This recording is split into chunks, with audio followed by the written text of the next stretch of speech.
everybody. Will Wiggleman here with you on the PHP Network. Thanks so much for joining us tonight. Well, the Prowlers' offensive struggles as of late came to a head last night when they were shut out for the first time this season as the Hat Tricks defeated them 4-0 in the first game of this two-game set right before Christmas. They'll try and bounce back tonight, but we'll show you the not-so-offensive numbers coming up later in the pregame show. You're watching Port Huron Prowlers Hockey on the PHP Network. Come fill McMorran Place at every Prowlers home game this season. General admission tickets are just $15 with discounts available for seniors, military, students, and children under 12. Upgrade your experience in one of our suites, or bring the whole squad to the game with discounts for groups of 10 or more. Find your best option to visit the Thumb Coast professional hockey team by visiting phprowlers.com and find the tickets tab, or call the box office at 810-985-6166. Secure your seats today. Welcome back to Danbury. We're just minutes away from puck drop between the Prowlers and the Danbury Hat Tricks, and we'll have it all for you right here on the PHP Network. The final game before the Christmas break for the Prowlers and the Hat Tricks. Let's take a look back at last night. First and foremost, as I mentioned, a 4-0 win for the Hat Tricks behind a 24-save shutout for Connor McCullum. Couple of goals for the captain, Johnny Ruiz. Connor Woolley had a goal and 2 assists. And their line mate, Jacob Ratcliffe, had 2 assists of his own. That top line for Danbury doing most of the damage offensively last night as McCullum, on the other end, picked up his first career professional shutout. Ian Wallace made 28 saves for the Prowlers in the loss, really doing all he could to keep his team in the game as long as possible, but unfortunately for the Prowlers, unable to get one by McCullum. Let's take a look at what this means for the FPHL standings. The Hat Tricks and the Prowlers stay in the same spots in their respective divisions. There was some movement, though, at the top of the Continental Division, as the Carolina Thunderbirds are now tied with the Columbus River Dragons in points, and Carolina is the one atop the division. And those two are battling right now in Winston-Salem. It's 2-2 at the end of one. We'll keep you updated on the scores around the league, of course, as always, between periods, but those two battling for first place right now in the Continental Division. Meanwhile, the battle in the Empire is for that final playoff spot, as the Watertown Wolves are just 2 points up on the Elmira River Sharks. Well, we just mentioned Jacob Ratcliffe, who has 11 assists, 16 points in 19 games this season. He's played much of the year alongside Johnny Ruiz on that top line, and he's had a ton of success. And the man we mentioned earlier, Connor Woolley, does not look like he'll be in the lineup tonight as I'm looking at my lineup sheet. But Jacob Ratcliffe, big part of that top line for Danbury. And now we look at the offensive woes for the Prowlers. Again, they were shut out last night. They've scored 3 or fewer goals in 10 of 17 games this season, 0-8-2 in those games. And the offense really not coming for the Prowlers, especially as of late. They only got 1 goal last weekend against Carolina. Of course, the shutout last night. It's been tough sledding for the Prowlers offense, and the defense and the goaltending doing all it can to keep them in games. But the offense needs to turn around, needs to pick up at some point. The Prowlers hope to have some more success heading into the final few games of 2023 and into the new year. Some shakeup in the forward group for the Prowlers tonight as we take a look at the lines. Evan Foley will be with Tristan Sim and Dalton J. Sam Merritt on the second line with Tucker Scantleberry and Vinny DeCumbus. And Matt Graham will slide down to the third line, taking Liam Freeborn with him, and Dan Chartrand will join them on left wing. Brandon Picard will be listed as the extra forward tonight. On the back end, the big return. Adam Heinzel is back in the lineup tonight for the Port Huron Prowlers after he was injured in the November 17th game in Baton Rouge from a hit from behind. Hasn't played since with an upper body injury, and now he is back. He's in the starting lineup, and it's a big boost certainly for the team to see number 74 back out there for tonight's game. As the Hat Tricks step out onto the ice, we'll give you the Orthopedic Associates starting lineup, and you just saw it there on our lineup screen. We'll give it to you again. Tucker Scantleberry, Sam Merritt, Vinny DeCumbus up front for the Prowlers to start tonight. Adam Heinzel and Austin Federley on defense, and Makar Sokolov will be in net tonight for the Port Huron Prowlers. Prowlers coming in trying to snap a 2-game losing skid, and they're also trying to snap an 8-game skid here in Danbury as they look to find some more offense and come away with 2 or 3 points before the Christmas break. We'll take you down to ice level for the rest of the pre-game ceremonies and the national anthem.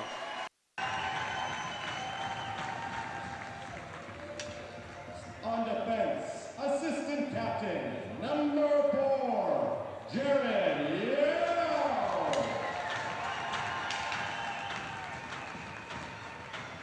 On defense, number 44, Steve Brown.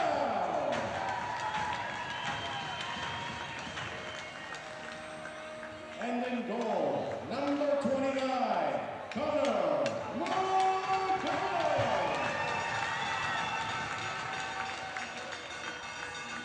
The coaching staff, Superintendent Hat Tricks, General Manager and Head Coach Billy McCreary, Assistant Coaches Matt Woody, John Kopinski, Equipment Manager Bob Alessio, and Assistant JP Kucha, Athletic Trainer Amy Schneider. Ladies and gentlemen, boys and girls, at this time we ask that you stand and remove your caps and direct your attention to the flag as we honor those who protect our freedom. Singing the anthem tonight, please welcome Sony.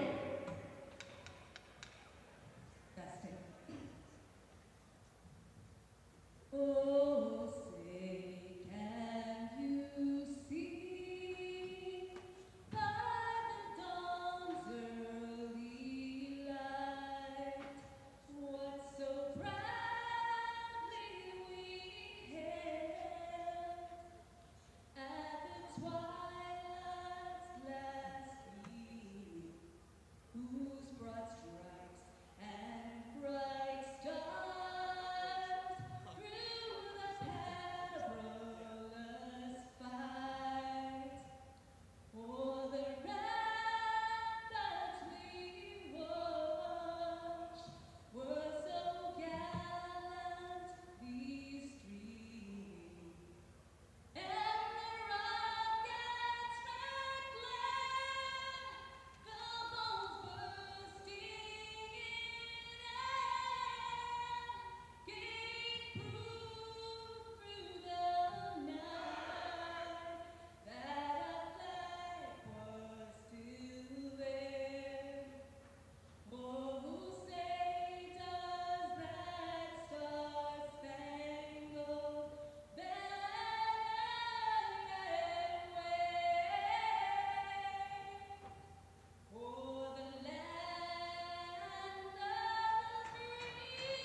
Anthem done here in Danbury, and we are just about set for puck drop. An interesting starting lineup note for the Hat Tricks.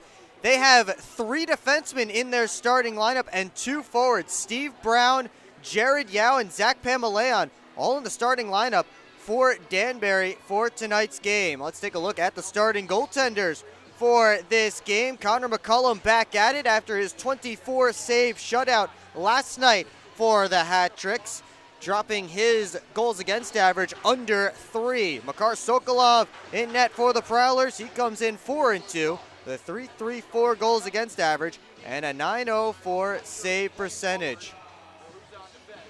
Adam Heinzel's lining up with Pamaleon at the wing on the near side, so maybe we'll have a fight here right off the draw. Heinzel and Pamaleon, of course, both defensemen.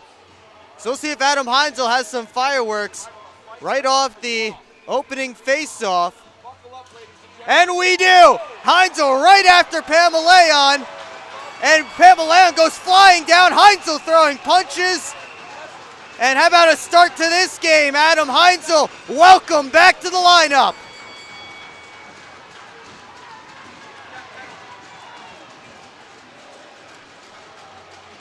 They were ready to go right off the jump. Tucker Scantleberry giving a few taps to Heinzel. And they're still having words for each other, and Heinzel giving it to the fans here in Danbury. And they both head to the penalty boxes. You see on the replay right off the draw, Heinzel and Pamaleon going right at it. Pamaleon missed on a wild punch, and that sent him down to the ice, and Heinzel was all over him. And how about that start to this game?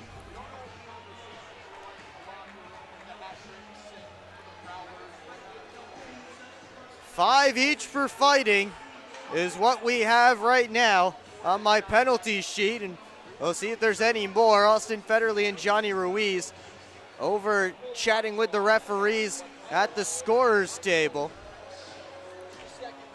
Chris Russo and William Lyons, the referees. Michael Imperio and Marty Heiser, the linesmen tonight. It looks like Adam Heinzel is going to be picking up an extra 2 minutes.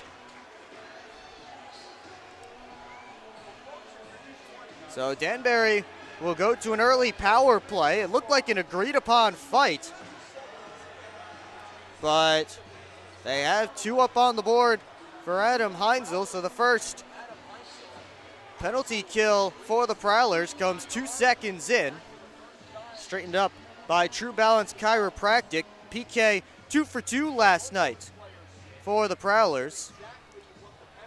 It's still the stoppable force against the movable object, the last place power play against the last place penalty kill in the FPHL. Ruiz and Sam Merritt will get set for the draw to Makar Sokolov's left.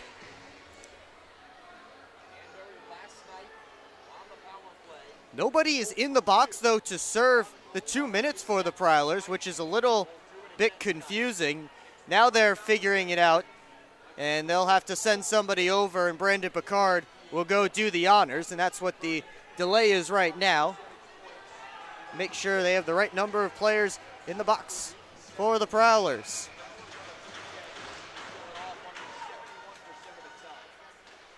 Yao takes the return feed.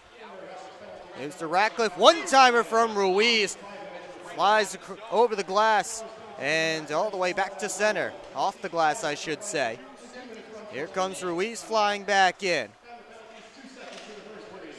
Bangs it around to Ratcliffe on the far side. He'll walk the line. Back over to Ruiz. Catch. Down to McKittrick. Back to Ruiz. Ratcliffe at the top. Watched by Merritt. Ruiz, wrist shot, shouldered away by Sokolov. Ruiz to Ratcliffe. Over to Yao. Backdoor play, knocked away by the Prowlers as McKittrick was waiting for it. Ruiz still has it. Now Ratcliffe. About halfway through the power play for the Hat-Tricks, and that one caught the crossbar and flies into the netting, out of play off the stick of Ratcliffe. A little seeing eye shot.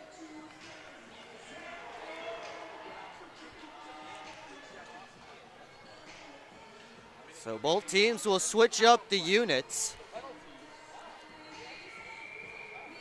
Matt Graham out there to draw against Brandon Stoychevsky. There's Ratcliffe. Gives it off to Stoychevsky, back to Ratcliffe. Risks it through, knocked down, a rebound sat there, and Sokolov had to make another save. Ratcliffe settles it down, gives it across. It's Dean Nicola. Back to Ratcliffe, winds, Dean Nicola winds again, pass across in Stoychevsky's skates. Parsons neatly takes it away and bounces it off the boards and out. 25 seconds left to go in the Hat Tricks power play. Tetro plays it around the boards. Matt Graham took a spill. Meanwhile, it's Dean Nicola on the puck. Now Stoychevsky with 10 to go on the power play. Rips it across. Now Tetro quickly across. That one comes through the slot. Tetro with a wrist shot gathered in by Sokolov, and he'll hang on for a whistle. As we're back to 5-on-5, and Parsons has his man pinned up against the wall. 4 shots on the power play. Well, actually, 3 shots on the power play and 1 right after for Danbury. And if you're just joining us, Adam Heinzel, Zach Pamaleon, right off the opening drop. 5 each for fighting in Heinzel's first game back off the IR. Phil Bushbacher rims it around. Dalton J. Kept in by Yao. Yao trying to get a shot off, and he does. But it caught the back glass.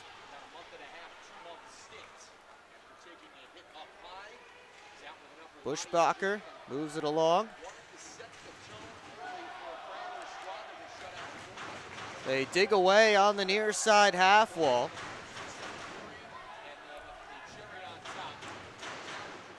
Brown just couldn't keep it in at the line.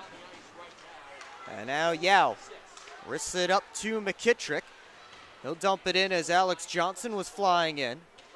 Now Bushbacher gives it up to Jay. Makes a move at center. Soft toss in. Prowlers will get their first offensive zone time of the game. Graham feeds it across to Federley. He'll dump it around. Chartrand behind the net. Tried to play it back deep, cut off by Harwell, looking for the home run feed to Dean Nicola. He missed, and that one will be an icing against the Hat Trick. 16:38 to go in the opening period. Matt Graham's line stepping off. Graham, one of 3 Prowlers who played together here during the 2016-17 season with the Danbury Titans. And coming up in the first intermission feature, we chatted with those 3. It's Graham, Dalton J, and Alex Johnson. We chatted with them about their time. They told the story of how they got to Danbury, how they became such great friends, and how they all ended up in Port Huron, where they've been in the 7 seasons since. That's all coming up in the first intermission report, so stay tuned for that. Here's Scantleberry, tried to toe drag, poked away by Abdella. Ruiz feeds it up to Scully, and now to Ratcliffe. Plays it near side, Tetro. Ratcliffe plays it around behind the net. Ruiz steps out with it. Wrist shot from the point, blocked in front. Scantleberry hustling after it. He'll give it up to DeCumbus. Wrist shot right on McCullum. He'll glove and hold it for a whistle and a face-off. 15:43 to go in the opening period.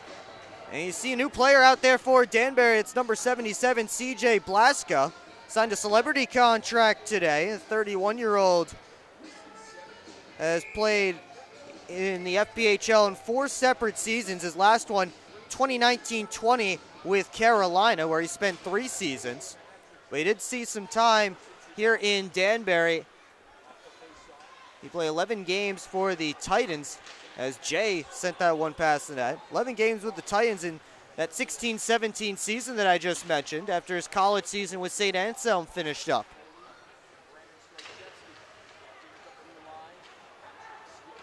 Picard dumps it back in. And the Brookfield, Connecticut native Blaska sees that one rimmed around. Fed up to Stoyshevsky. Now Audette drops it back to Brown. Watched by Foley, he'll play it off the back wall. Blaska tries to send it up.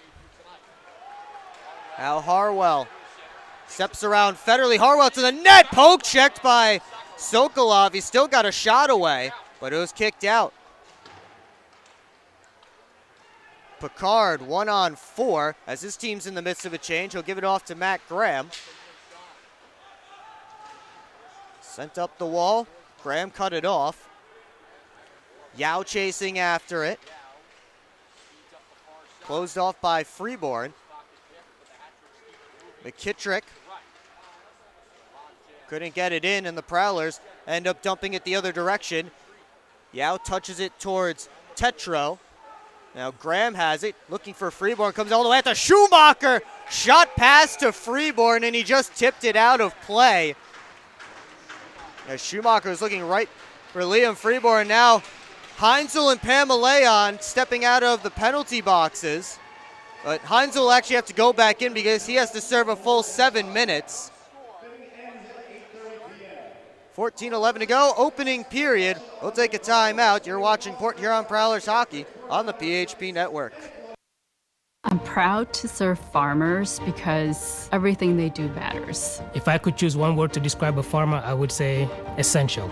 Dedicated. Enterprising. The most creative people. They're providing food for the rest of the world. Some of the qualities I look for when hiring is personality, perseverance, someone that's determined. We want to be able to hire someone that understands what we're supporting, and ultimately that's the grower. Come fill McMorran Place at every Prowlers home game this season. General admission tickets are just $15 with discounts available for seniors, military, students, and children under 12. Upgrade your experience in one of our suites, or bring the whole squad to the game with discounts for groups of 10 or more. Find your best option to visit the Thumbcoats professional hockey team by visiting PH. Back here in Danbury, it's a face-off inside the hat-trick zone. Brown lofts it out. Parsons kicks it along and gives it back up to Matt Graham. Drops for Freeborn. It's poked out of the zone. Prowlers have to touch back up on sides. Lead pass on for Ratcliffe. As Ruiz going to the net. Drop it towards the trailer. That was Scully. They couldn't connect. Brown chased by Chartrand, who throws a hit. And the puck comes to Frank Schumacher. Wrists it through traffic, and McCullum able to make the glove save as he was absorbing some contact from his own man, Pamaleon, who's going in with Chartrand. Chartrand took an extra shot after that play and went down to the ice, and he's looking around for a penalty. And Zach Pamaleon fresh out of the box after fighting Adam Heinzel, already getting himself into a little bit more trouble. Prowlers sending out Sam Merritt's line. Out there with Vinny DeCumbus and Tucker Scantleberry. He'll draw against Stoyshevsky. Merritt's able to win it back, but it's tipped out by the hat trick. Stoyshevsky chasing. Johnson gets there ahead of him. Merritt up to Scantleberry. Now it comes back to Sam Merritt, but he's ridden off by Audette.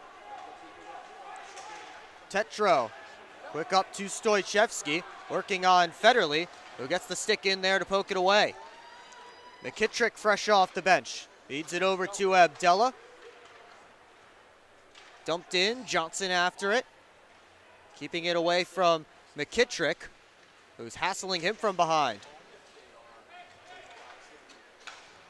Abdella up in McKittrick's direction, but his stick was lifted, so he didn't touch it, and the icing is called by the linesman. And now Adam Heinzel is able to step out of the penalty box after serving his full 7 minutes. And Danbury will not be allowed to change after that icing. Hat-trick's didn't agree with the icing call, but that was the call that was made. Prowlers will try and get the line on quickly to get this face-off going. That's the tired group. Jay sauces it on for Schumacher, tried to wrist it through. That caught a stick and flies out of play. Now Danbury will get that much-needed change. Still no score, 12:46 to go in the opening period. They'll send out Blaska and Brown. As Foley and Harwell will get set for another face-off. One to the wall. Brown in there digging away. Foley tried to get it out. And now McKittrick plays it off the wall. Heading after it. And now picking up was Harwell. And Frank Schumacher just took a penalty as they'll say he held on to Harwell as he was able to find that puck and almost had an opportunity walking right down Main Street. And Schumacher did all he could to prevent that from happening. The Hat Tricks will go to their second power play of the game. 7.5 minutes in to the opening period. Already matching their total from last night as the one-timer knocked away. Federley on the backhand sends it all the way down. Ratcliffe touches it back from his own blue line. Ruiz and Federley, the two 19s after it. Comes out high to Ratcliffe. Now the Hat Trick set up. Yao wrists it through and they score! Not sure if that was deflected on the way through, but it is a power play goal for the Hat Tricks, and they make it 1-0.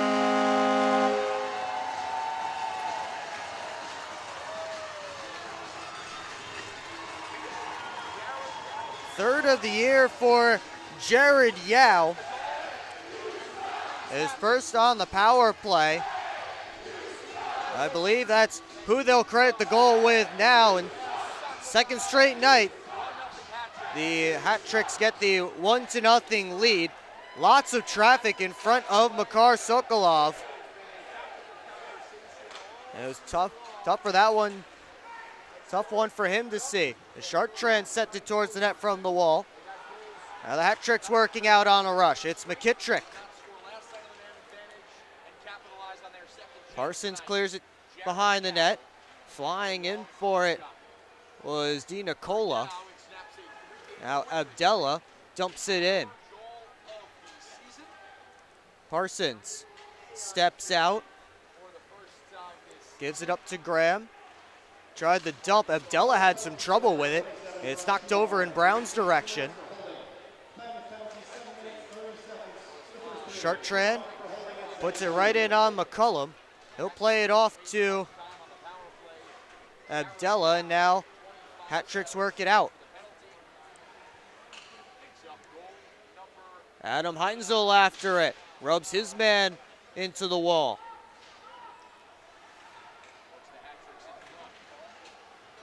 Merritt finds that puck behind his own net. It turned over. Pass comes all the way out to Tetra. Winds, fires, blocked. Two Prowlers went down to block it in front. That was Merritt and Heinzel bravely getting in the way of that drive. Stoichevsky trying to work along the wall. Zinchenko picks it up from the outside, put it on net, pops out in front. Merritt clears it to the corner. It's chopped to the line by Scantleberry, but not out. Stoichevsky put it out in front. Picard got a stick on the pass, but Pamaleon keeps it alive. Cross ice feed. Tetro back in front. Comes to Pamaleon. Thought about the shot. Pamaleon keeps walking. Feeds it across. They score! Zach Pamaleon drew a couple of Prowlers down with some fancy skating moves. He feeds it across to Ratcliffe. Got an easy one-timer, and that makes it 2-0 Danbury. 10:03 to go in the opening period.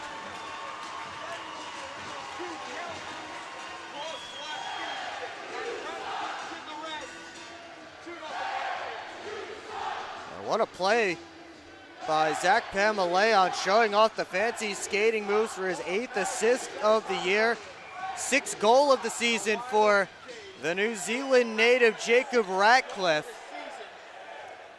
And Danbury with a hot start again tonight. That puck sliding all the way on McCullum. They'll give it off to Brown. Playing it behind the net to Blaska. Ratcliffe able to touch it on towards Scully. Taken into the wall by Evan Foley. It's tipped along. Scully taken off his stick neatly by Brian Parsons. A couple of Prowlers down to the ice in the corner. Meanwhile, the puck worked up the wall. Foley in there to get it. And it's pushed out to center. Yao, who scored the opening goal tonight, works in. Yao in front, trying to center that puck. It was taken away by Schumacher. Now Dalton J. Softly into the zone. Graham fighting around a couple of hat tricks for that puck.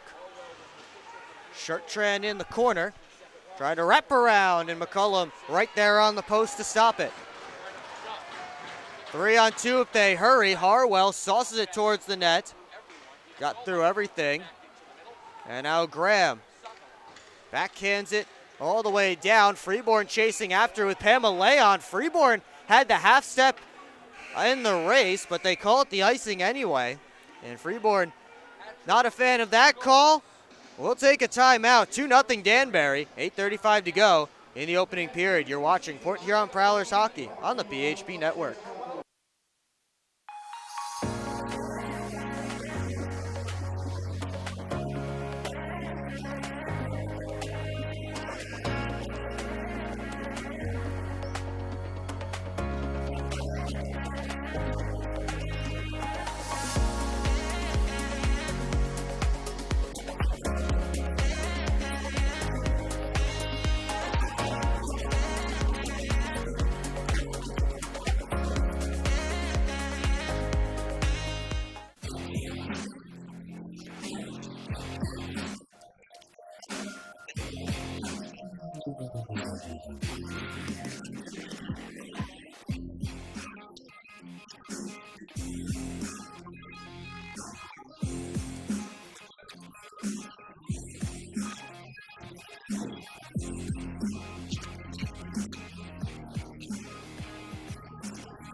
Two goals in 2 minutes and 2 seconds for the Danbury Hat-Tricks, has them up 2-0 here on the Port Huron Prowlers midway through the Munger Physical Therapy first period.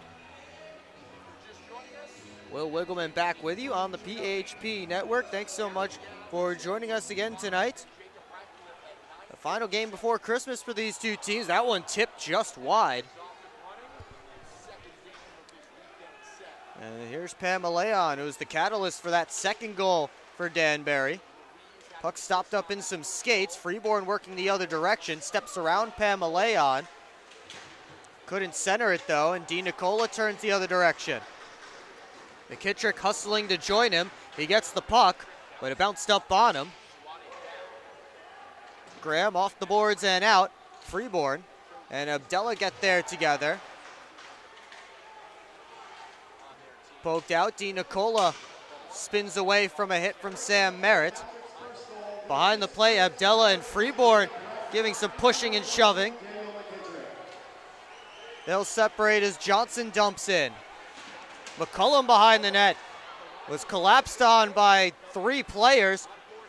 Delayed penalty coming against the Prowlers. The Prowlers will go to the penalty kill for the third time in this period. Just as soon as they touch up, McCullum to the bench for the extra attacker. And Prowlers touch up, 7:23 to go in the first period.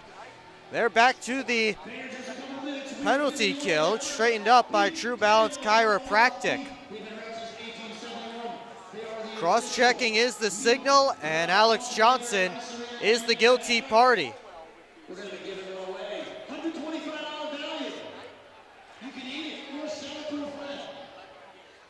So it continues to spiral for the Prowlers early on in this opening period. Frank Schumacher and Jared Yao chatting with one of the referees over at center ice. This game started with the fight between Adam Heinzel and Zach Pamaleon, and from there, it's been all Danbury. As Evan Foley able to take that puck away, bounce it off the boards, and Yao chases after it. There's Ratcliffe.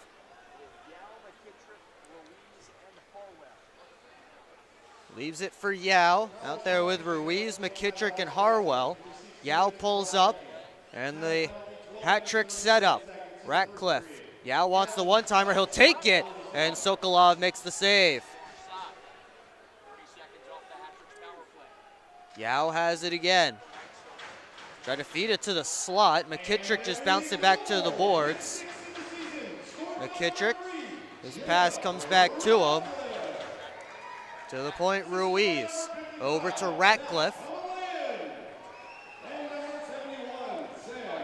Down to McKittrick from a tight angle. And Sokolov had the pad down. Back out to Ruiz. Just kept it in at the line. Yao tried to feed it across. Graham takes it away and dumps it the length of the ice. McCullum comes out to play it. He'll leave it for Ratcliffe. 48 seconds left on the Danbury power play. Ratcliffe gives it over. Zinchenko flies in, drops it off for Di Nicola. Now Pamaleon back at the blue line. Di Nicola again. Pamaleon, they continue to play catch. Di Nicola fires, that's blocked. Comes back to him. Steve Brown acting as the screen in front. Stoychevsky shot off a stick. And then Di Nicola put it right into Austin Federley. Di Nicola still with the puck. 10 seconds to go on the power play. Pamaleon, curling, drag, saved by Sokolov, and the rebound pushed wide. Back to 5-on-5. Di Nicola tried to feed it out high. Johnson out of the box. Came back to take away that pass. He'll storm up ice. Stoychevsky took it off his stick, played it to an area. DeCumbus and Abdella digging for it. Prowlers penalty kill 2 for 3 tonight. 5 minutes to go in the Munger Physical Therapy first period. Pamaleon, long saucer pass looking for McKittrick. He'll win the race for icing, but Parsons pokes it away from him. Prowlers get it out. Chartrand on a 2-on-2 rush with Freeborn, but they'll say Freeborn was offside. Chartrand took the shot anyway, and Scully has him wrapped up. So does Tetro. Little bit of extracurriculars going on. We'll step aside. 4:37 left in the opening period. You're watching Port Huron Prowlers hockey on the PHP Network.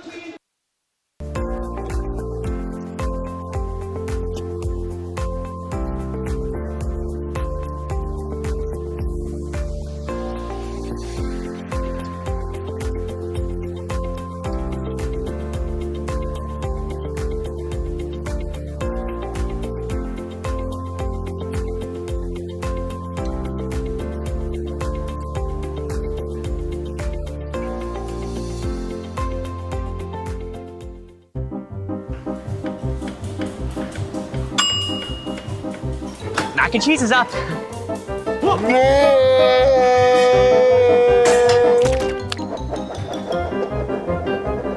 Mac and cheese pizza? Mac and cheese pizza.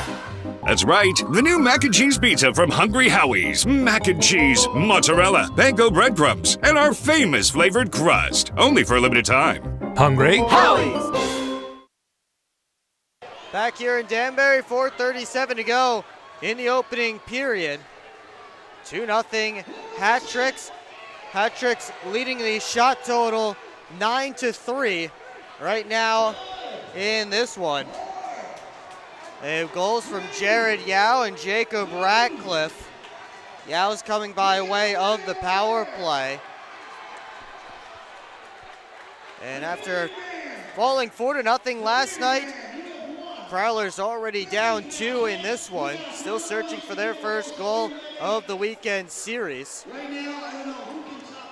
And really after the fight from Adam Heinzel, not much else going the Prowlers' way in this one. Tetro feeds it over to Abdella. Ruiz touches it in. Bushbacher after it. Took a hit from Scully.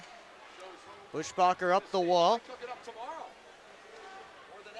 Ruiz playing it back at center over towards Abdella. No chase after it. Fire pass across to Tetro. Lead pass touched on to Ratcliffe. Scully gets it back, winds and fires at the Prowler line. Partially blocked by Bushbacher. Graham up to Chartrand. Fan on the pass though. Hattrick's trying to go the other way. Here's Ratcliffe waiting for help. He'll cycle it down the boards. Ruiz and Bushbacher behind the net. Comes out. McKittrick, his shot stopped by a stick. Jay tried to work it up to Chartrand, who touches it in and goes off for a change. Glove down by Foley. Turnaround shot kicked out by McCullum. And Foley took a stick up high. He's down to the ice. And I think Harwell will be the one going to the penalty box. And it looks like the Prowlers will get their first quality power play of the night with 3:19 to go in the opening period and a chance to get on the board and get back in this game. Although the power play has been a struggle as of late. 8th in the FPHL right now at 21.7%, 0 for 4 last night. So 2 minutes up on the board for Chase Harwell for high sticking. Prowlers send out the unit of Scantlebury, Chartrand, DeCumbus, Johnson, and Freeborn. And off the draw, Chartrand and Yao go into the corner for it. It's worked up to Johnson, keeping it away from Zinchenko. DeCumbus back up to the point. Scantlebury. Now the Prowlers set up. Freeborn to Scantlebury on the Johnson. Walks and fires right into Yao, who got down to block it, stuck up in his equipment. And we'll get a whistle. And we'll dig around in Jared Yao's gear to find that puck.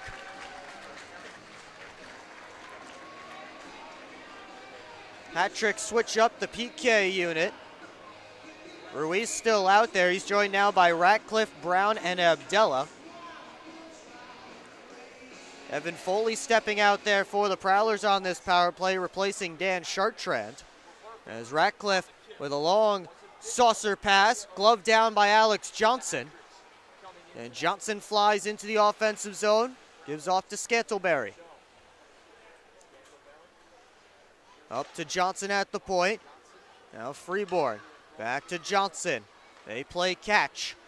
Down to DeCumbus now. Freeborn walks down the wall to the quarterback, Johnson. Scantlebury. Down low, tipped. Just past the net by Evan Foley. Johnson tried the wrist shot, blocked by Ruiz. Now Freeborn. Down to DeCumbus, back to Johnson. Scantlebury has some space, he'll wind and fire it just wide. Foley first after it.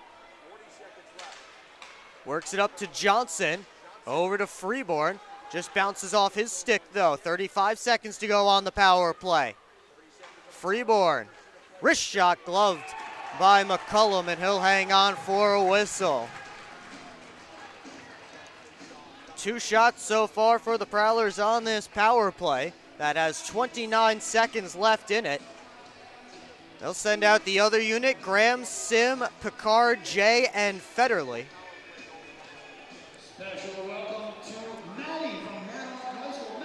And Graham loses the faceoff to Scully. It's sent out Federley plays it back at center, sauces it across to Picard. Graham into offensive territory, over to Sim. To Graham. Walks behind the net. Pass given away to Zinchenko. He'll start the other direction with the power play expiring. Quick shot kicked out by Sokolov. We're back to 5-on-5. And Graham gives it across. Picard one-hands it in. Yao sends it back out to center. Adam Heinzel fired a pass across. Yao stepped up on it. Heinzel has it back. This time his pass finds Matt Graham. Picard surrounded by orange jerseys.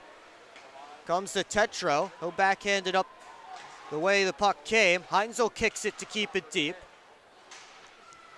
Picard with 44 seconds to go in the period. Now Schumacher wrists it through, stopped by McCullen. The rebound lay there for a second. Schumacher put it back there, but over top of the cage. Decumbus battling with Harwell. Decumbus able to kick it out. His pass across cut off by Tetro. Here's Harwell, 20 seconds to go in the period. He'll just dump it on net. Schumacher steps out in front, gave the puck away. Ratcliffe. It's a delayed call on Port here on Pamelaon's one-timer goes wide. Turnaround shot stopped by Sokolov, and we're going to run out of time. But the Prowlers will get a penalty at the end of this period to open up the second. Slashing is the signal from the referee. We go into the locker room with the hat tricks up 2-0. Shots on goal in that opening period. 10 for Danbury, 7 for Port Huron.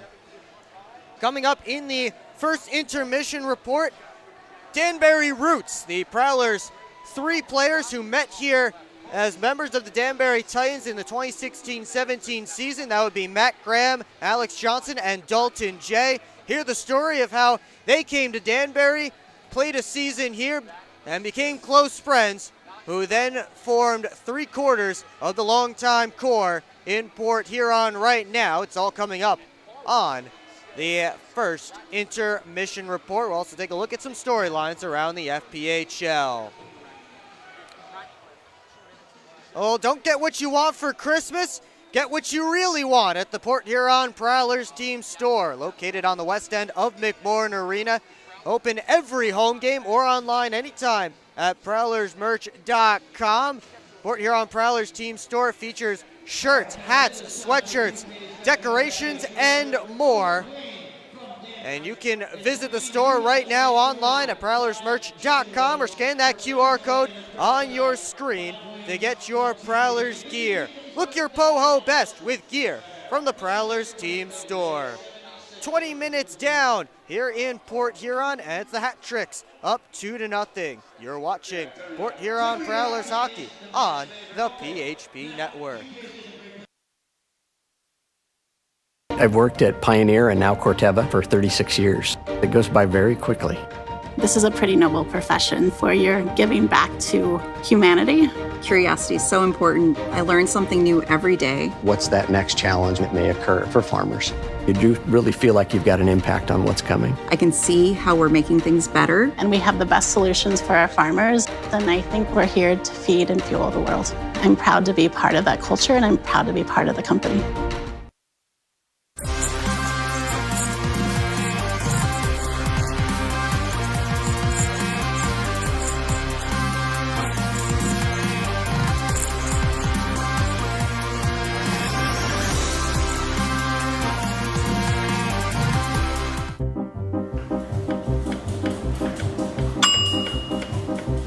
Mac and cheese is up.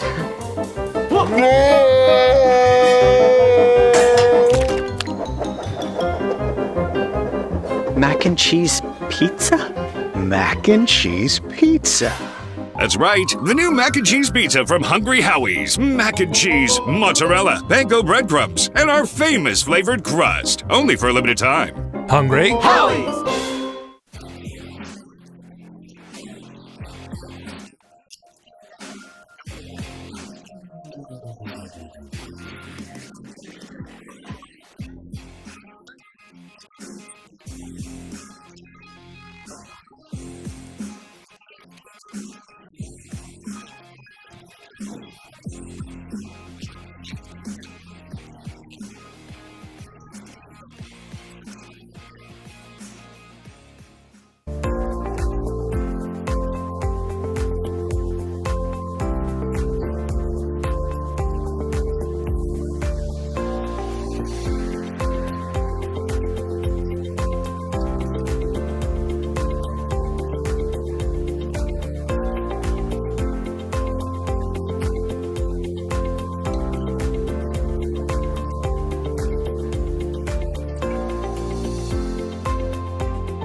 Keep up with your Prowlers all season long on social media.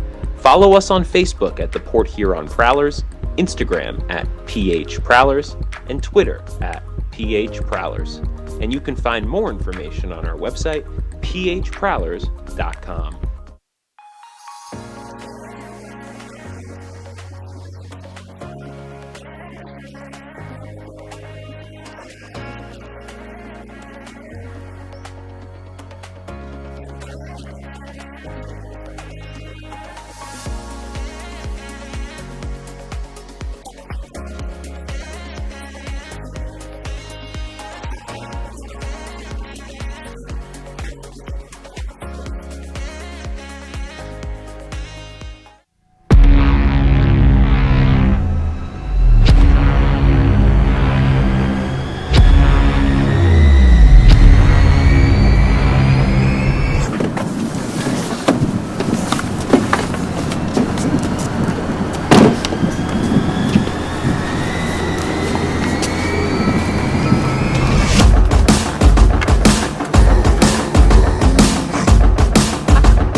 They're seriously not even that much better than you. Should have just got a ticket from phprowlers.com. I should have just bought tickets at phprowlers.com. I got it!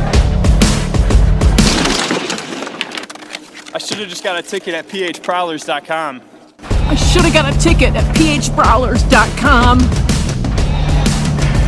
They should have just got tickets at phprowlers.com.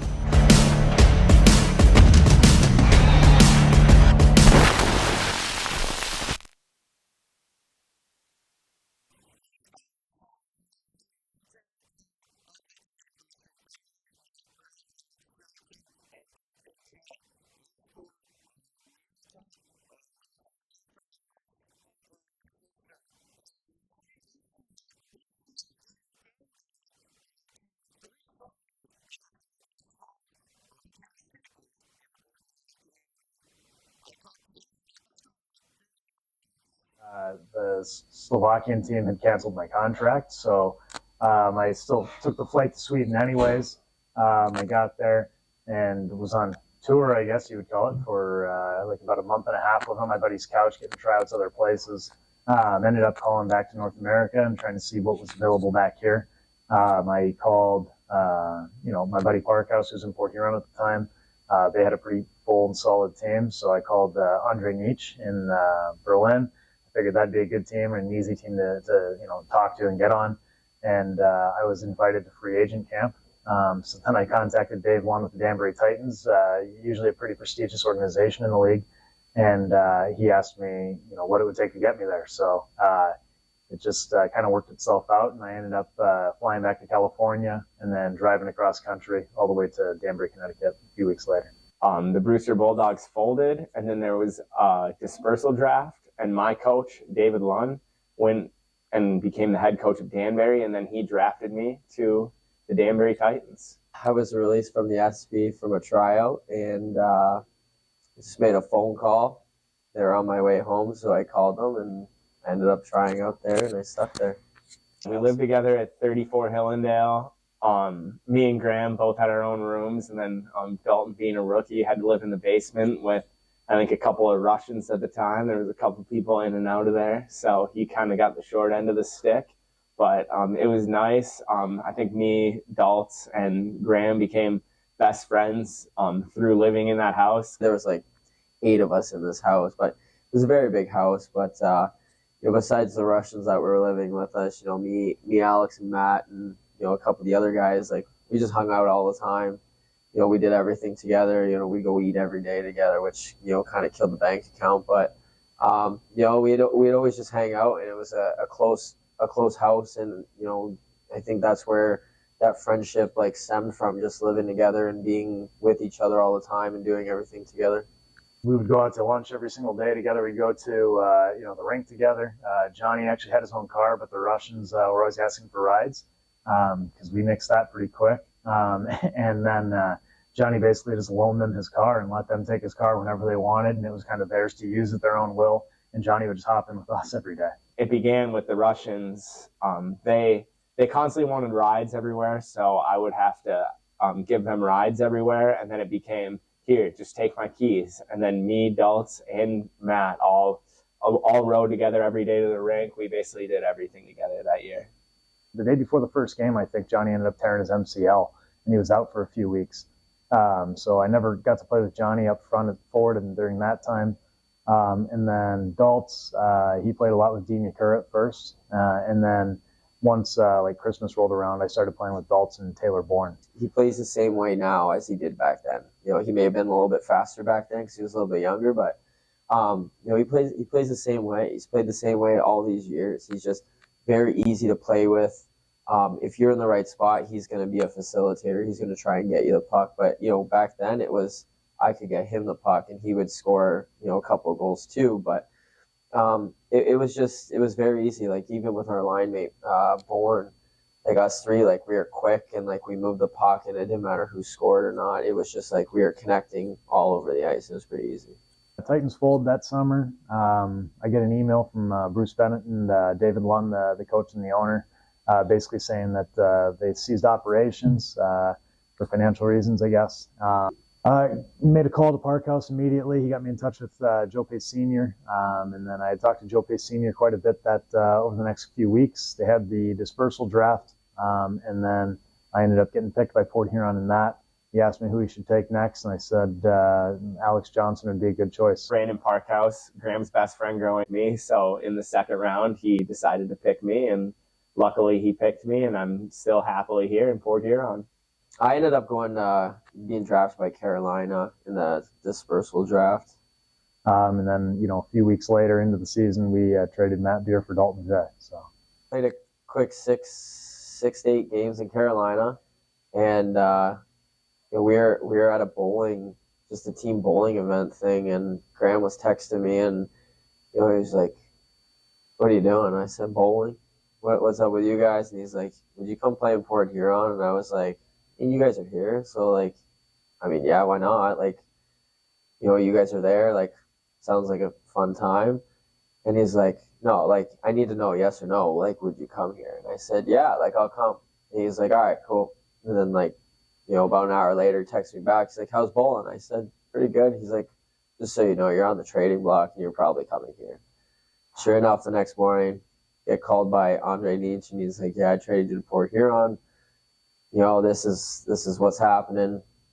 And I was on my way up here. When you think about it, like all the teams that you've ever been a part of and stuff like that, you never know which guys in the team you're going to be friends with forever. You never know which guys that you're just never going to talk to again either, right? So, I mean, like if I look back, even like my college days, like guys on those teams that like, I haven't talked to since then, guys that I have, like I have a buddy who, comes to Silver Stick and he coaches a team and I see him every once in a while.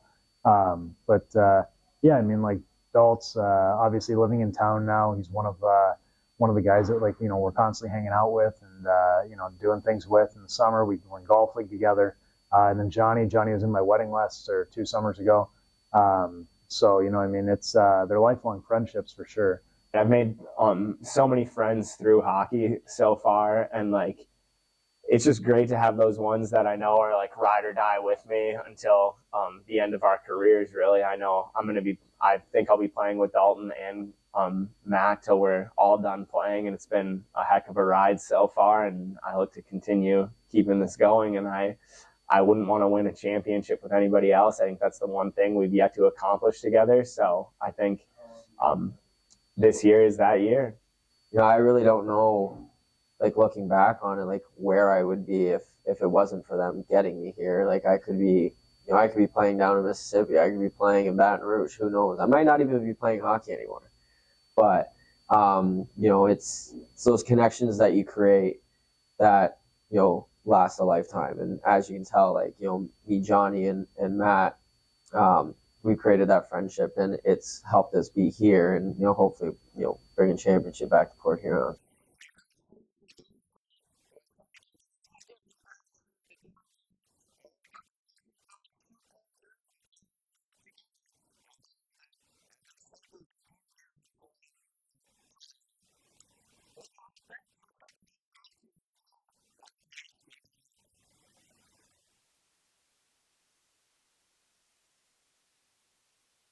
Back here in Danbury, first intermission rolling along, and it's the Hat Tricks leading the Port Huron Prowlers by a score of 2-0.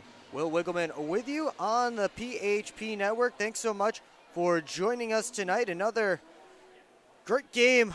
Prowlers are hoping another great broadcast here on the PHP Network that we're always happy to bring to you all season long when the Prowlers are on the road, just trying to keep everyone up to date on the Prowlers all year long, and that's our goal here, that's our purpose. But before we continue to show you a little more about the Prowlers tonight, let's take a look at our out-of-town scoreboard around the FPHL. 3 more games going on in the league right now. They're all at intermission as well. The battle for first place in the Continental Division right now knotted up at 3 in Winston-Salem. The River Dragons and the Thunderbirds. 6 different goal scorers in this game, as it was 2-2 after 1, now 3-3 after 2. Those two go head-to-head. The Motor City Rockers looking for a sweep of the Elmira River Sharks. They're off to another hot start against Elmira. 3 power play goals in the first, 2 of them from TJ Sneath. And the Rockers up 4-1 as they get set for third period action. They're through 20 minutes in Binghamton. Connor Smith has the only goal. And it's 1-0 Black Bears. And they lead the Watertown Wolves. Of course, here it's still 2-0 for the Danbury Hat Tricks. Let's take a look at some storylines around the FPHL. We'll start with the Elmira River Sharks, who made a couple of signings today. MJ Markle being one of them. We'll get to him in a second. But Mike Moroso signed a PTO today. Has played 28 FPHL games over 2 separate seasons, all of them with the Port Huron Prowlers. 25 goals in those 28 games as they try to inject some life into their team. And he's in the lineup tonight. So is MJ Markle, the assistant coach for the River Sharks.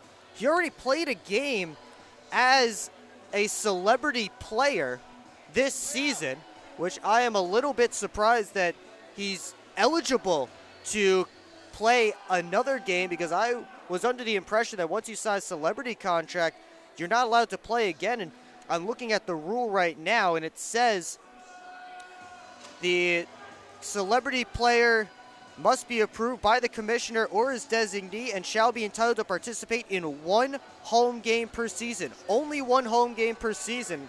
And maybe there's a little loophole in that rule because the River Sharks are on the road. But MJ Markle in the lineup for the River Sharks tonight. Blue Ridge Bobcats also got shut out last night, and that was the 2nd straight game that they've been shut out. They have not scored in 142 minutes and 50 seconds of game time. And the ironic part, 2 games ago, they were on the positive end of a shutout as they shut out the Baton Rouge Zydeco, but they Bobcats, who are not in action tonight, are hurting for goals as well. Turning our attention back to tonight's game, 2-0 hat tricks. They're up on shots 10-7 through 20 minutes of play. And they have a power play goal, 1 for 3 on the man advantage. Prowlers 0 for 1 on the man advantage, but Danbury will be getting its second opportunity on the power play when we begin this second period. As Frank Schumacher is back to the penalty box, 2 minutes for slashing. Before we start the second period of action, we get to our PHP Network trivia question. Connor McCollum got his first pro shutout last night. Who is the most recent Prowlers goaltender to pitch a shutout? Put your answer in the comments section, and we'll let you know who the correct answer is coming up at the start of the third period. McCollum getting set in the goal crease to our right. 7 saves on 7 Prowlers shots. Makar Sokolov in the goal crease to our left. 8 saves on 10 hat trick shots. And we're set at center ice. Schumacher in the box. Prowlers to the penalty kill. And we are underway in the second period. Dumped in on Sokolov. He'll play it off to the wall. Got through Ruiz. And now Merritt's off on a break. Merritt short-handed, chased by Harwell. And Harwell just able to do enough to keep Sam Merritt from getting a shot away.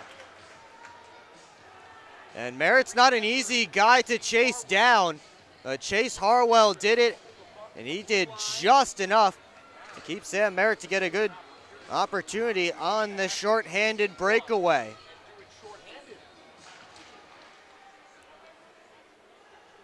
Off the face-off, here's Yao. Now Ratcliffe. Drops it back to Yao. Up to Ruiz as they enter the offensive zone. Rimmed around, back to Ratcliffe on the near side. Down to Ruiz. McKittrick. Quick shot from the outside, and Sokolov reached up the catching glove to make the save on the hat trick's captain.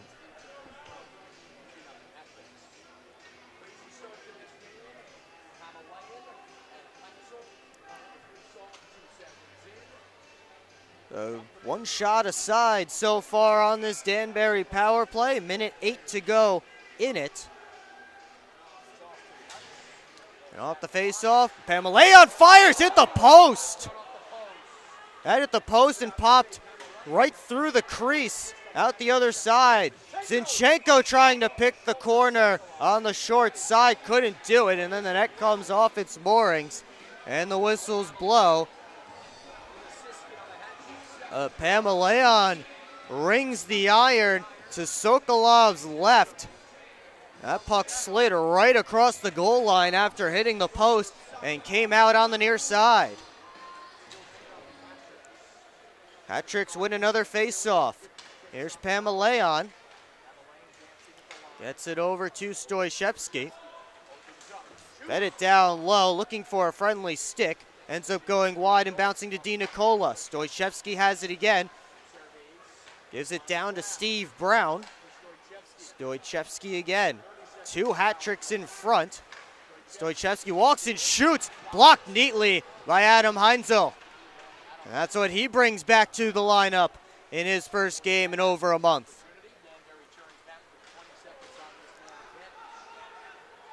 Johnson trying to play it away from Tetro. And the hat tricks steal it away. 10 seconds to go on the penalty to Schumacher. McCollum across to Tetro. He finds it, gives it down low. Zinchenko tried to center it. We're back to 5-on-5. Di Nicola to the slot. That was tipped away. Then Heinzel dumps his man, and Schumacher's off to the races. 3-on-2 if they hurry. Schumacher tried to body his way towards the net, but Abdella shoved him off. Now Abdella and Schumacher battling a little bit behind the play.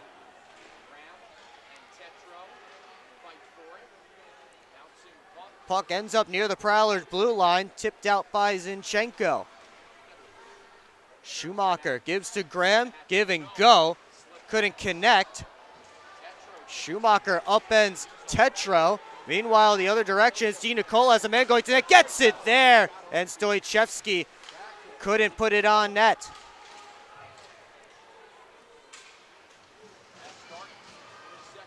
Evan Foley backhands it up in Jay's direction. Tetro tried to dump it out off of the stick of Dalton Jay, and it flies out of play.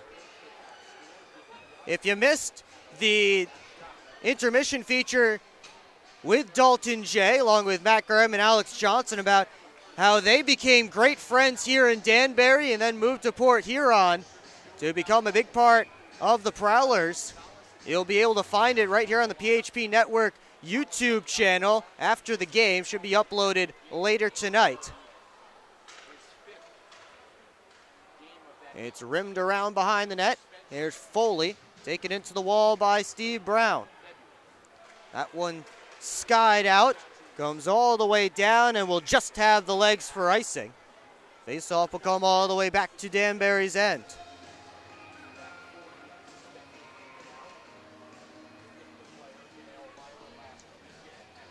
So we'll come back to McCullum's end, 16:38 to go in the second period. Merritt and Scully will slide in for the faceoff.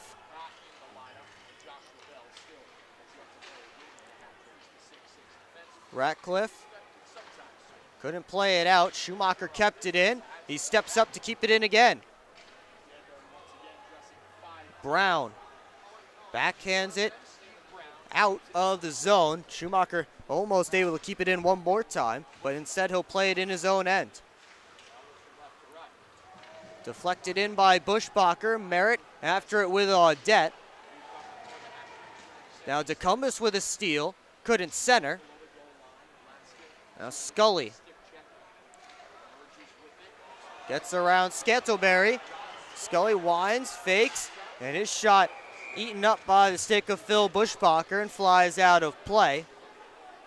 4:07 gone here in the Hungry Howie's second period.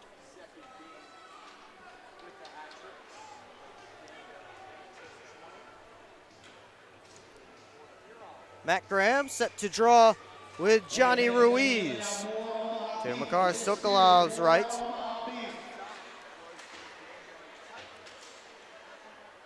Graham able to pull it away from Harwell. And it pops up to Picard. Starting up ice, flips it over to the far side. Heinzel jumping in on the play. He and Pamaleon go in together. And now Ruiz gets it out. Federley back with it. Tried to give it to Heinzel. They got their wires crossed. Pops out. Harwell, quick shot, stopped by Sokolov. Almost a costly turnover there for the Prowlers in their own end. Picard, his pass turned right over to Harwell. Graham touches it on for Freeborn. Pops back to Matt Graham. He dumps it in. Pamaleon plays it away from Picard. Now Graham hustling after it. Feeds it to Johnson. The slot stopped by McCullum.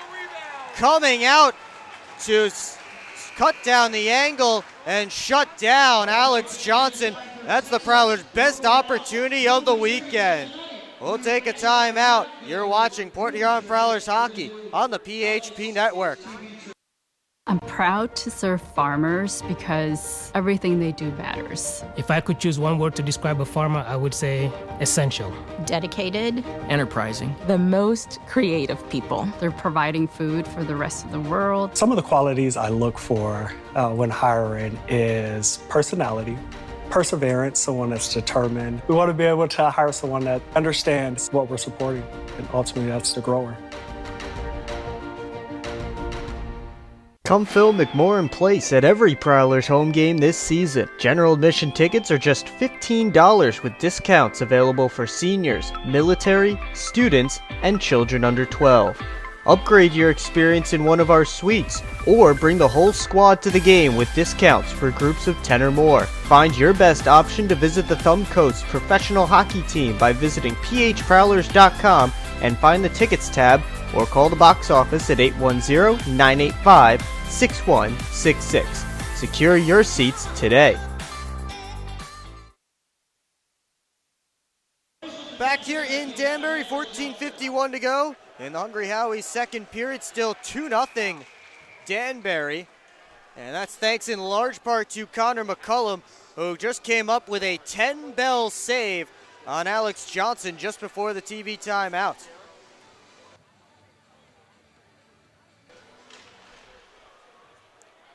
Comes over to the near side corner where Tetro will backhand it out. Alex Johnson hustling after it. Taken in by Zinchenko. Scantlebury off the boards. Yao tried to glove it down. Still in. And now pops out. Here's Scantlebury starting a rush. 3-on-2 for the Prowlers. Scantlebury gets to the middle of the ice and couldn't find the target. Zinchenko is to Di Nicola from the outside. Whiffed on the shot. And Scantlebury is out, surrounded. Scantlebury power move to the net, and McCullum with a kick save, and he decides to hang on for the whistle. Another great opportunity for the Prowlers that Connor McCullum shuts down. They're certainly making it a little bit more difficult for McCullum, at least in these last couple minutes, than they have so far this weekend. That time it was Tucker Scantlebury putting the shoulder down and making a power move to the net, and McCullum was right there to make the save. Shots 3-all in this second period. There's Buschbacher trying to play it out, but Ruiz was in on the forecheck. Schumacher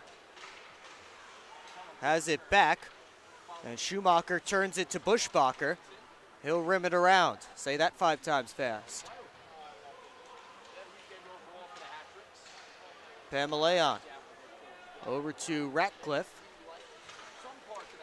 Back across to Ruiz, in with Scully. Plenty of Prowlers back. Scully stopped on the first chance, and then he was tied up trying to get to the rebound. And a good play there by a Prowler on the back check to keep Scully from banging in his own rebound. Chartrand dumps it in. Baska first on it. And then Blaska fires it up ice. Comes all the way down, but it was tipped at the Prowler blue line, so no icing. McKittrick sent it right through the crease area. Prowlers fire it out. Brown tosses it in. After it are Heinzel and McKittrick. The centering feed by Di Nicola would have been to nobody if Matt Graham didn't block it. McKittrick from the goal line couldn't get that one to go on net. Now Di Nicola leaves it for Harwell. Out high, Brown. He risks it back deep. McKittrick out in front, turning to the forehand, and Sokolov with the save. Freeborn able to clear it out. Here he comes with Matt Graham. The puck's knocked off his stick. Chartrand finds it. Working on McKittrick. Chartrand to the crease. Stopped by McCullum. Graham finds the puck, gets it to the point. Parsons across to Johnson. Speeds down. Johnson still with it. Up to Freeborn. Down to Graham. Touches it to Johnson. And he didn't get all he wanted on that one-timer, but a nicely worked play by the Prowlers. Freeborn looking for Scantlebury off the bench and couldn't handle that pass cleanly. Scantlebury kicks it out to himself, just a little too far though. And now Brown finally goes off the boards. Harwell at the end of a long shift, trying to get it up to Di Nicola. That hit the linesman. Prowlers looking to take advantage of a Danbury change. Here's Johnson to Merritt from the outside, stopped by McCullum, and he'll hang on Johnson was digging away, and Tetro takes his helmet off, and now Scantlebury and Di Nicola getting into a little shoving match behind the net.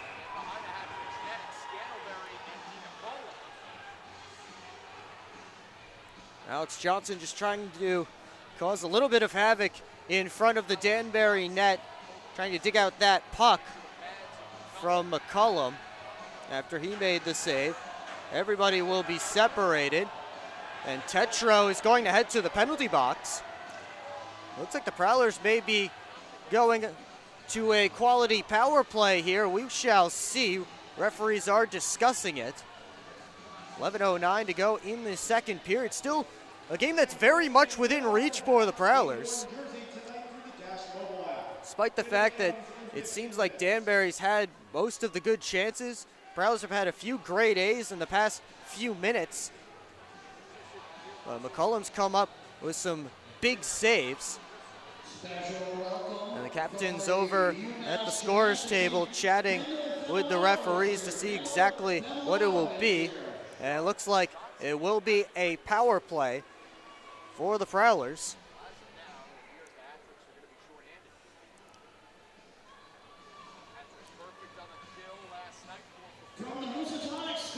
Prowlers 0 for 1 so far tonight on the power play. They send out Matt Graham's unit with Sim, Jay, Picard, and Federley.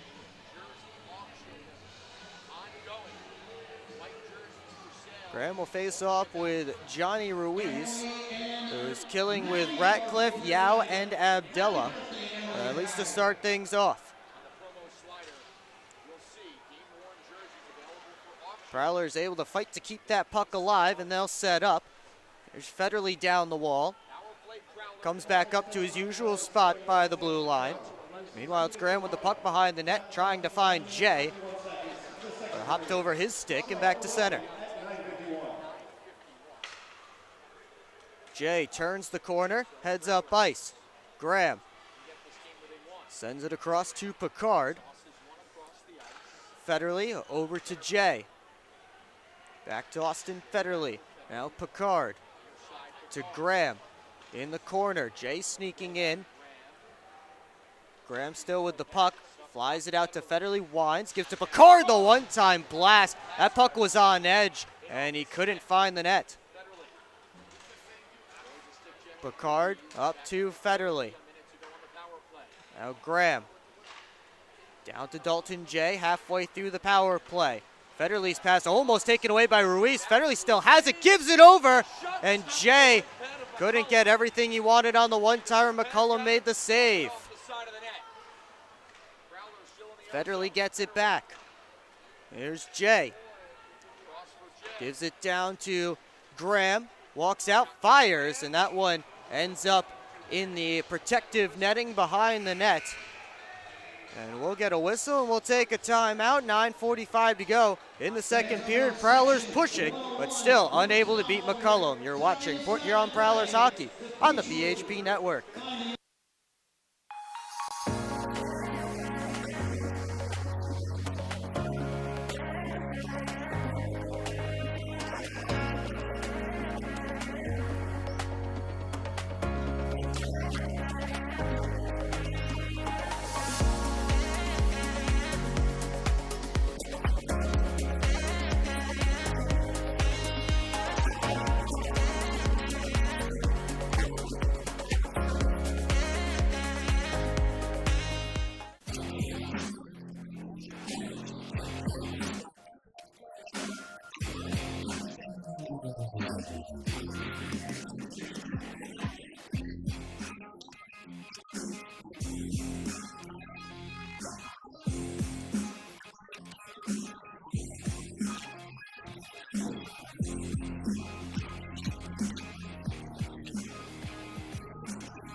.45 to go, second period.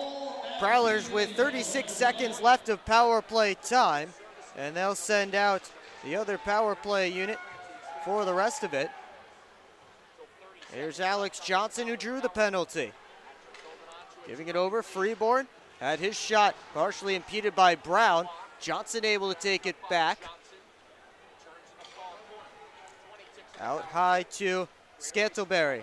Freeboard across to Johnson. Wrist shot blocked. Johnson still battling for that puck. Scantleberry keeps it in at the line. Final seconds ticking off the power play. And now Scantleberry takes down his man. And he'll go to the penalty box. That will negate the final 3 seconds of the Prowlers power play and send Danbury on a man advantage.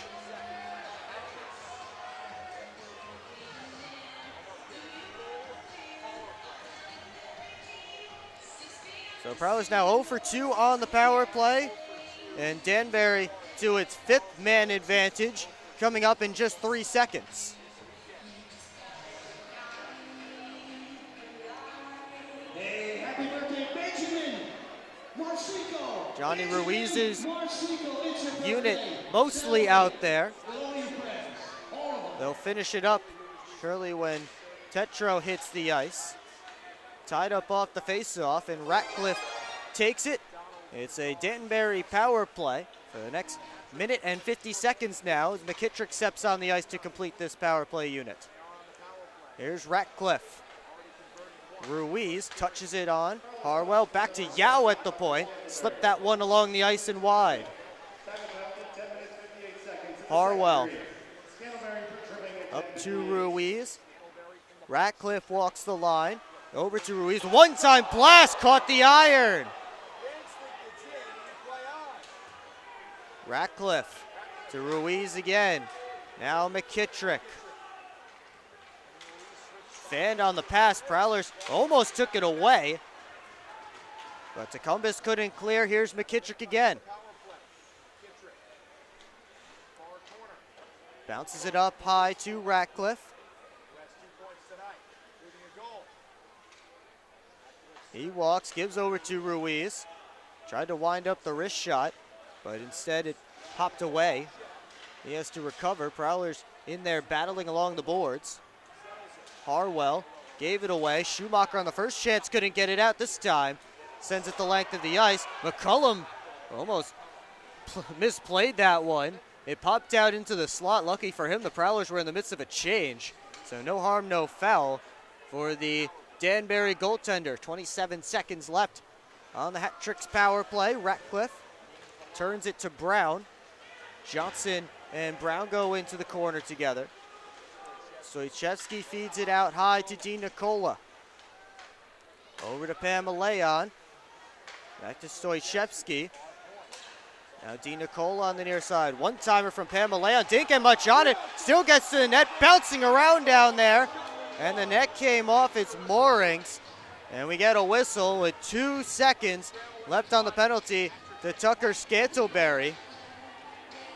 And even a shot that didn't really go the way Zach Pamaleon was intending still ended up being a dangerous chance for the Hat Tricks. They had plenty of bodies down in the slot trying to whack away at that puck. Scantleberry set to come out of the box in 2 seconds as Merritt and Scully set up for the faceoff. Abdella wrists it through. Audette may have got caught up high by the puck as he was knocked down when that shot was coming in. And they'll stop play for Audette to get back to his feet. We're back to 5-on-5. As Abdella sent that wrist shot through, Audette was knocked down, maybe by Adam Heinzel, as he has a conversation with Audette. They'll bring the faceoff outside of the Prowlers zone. 7:09 to go in the second period. Already the 4th successful penalty kill for the Prowlers tonight. They are 4 for 5, a man down in this game. Chartrand able to chip it deep. And that one will go just far enough for icing as Abdella was going to play it. So he'll come all the way back to Prowler ice. Not sure Dan Chartrand agrees with that call. I think he may have thought that it's possible that Prowlers think that Abdella didn't hustle quite to that puck as maybe he should have. Wanted to let it get to the icing line, but not too much argument from the Prowlers. They win the faceoff and they'll get it out of their own zone anyway. Sim trying to push on Harwell. Comes into the offensive zone. Prowlers are offside right now as Abdella plays it back. They blow it dead as Chartrand and Abdella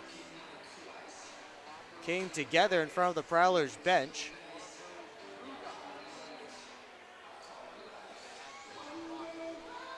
And Dalton J looking for an explanation from the referee. They'll place the face-off just outside of the Prowlers zone. And Sam Merritt will take the draw with Harwell. DiNicola and DeCumbus are battling on the near side. And they tell him to push back.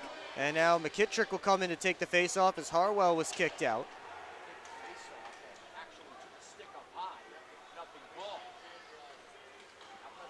McKittrick couldn't play it off his skates. Scantlebury back in, power move on Tetro.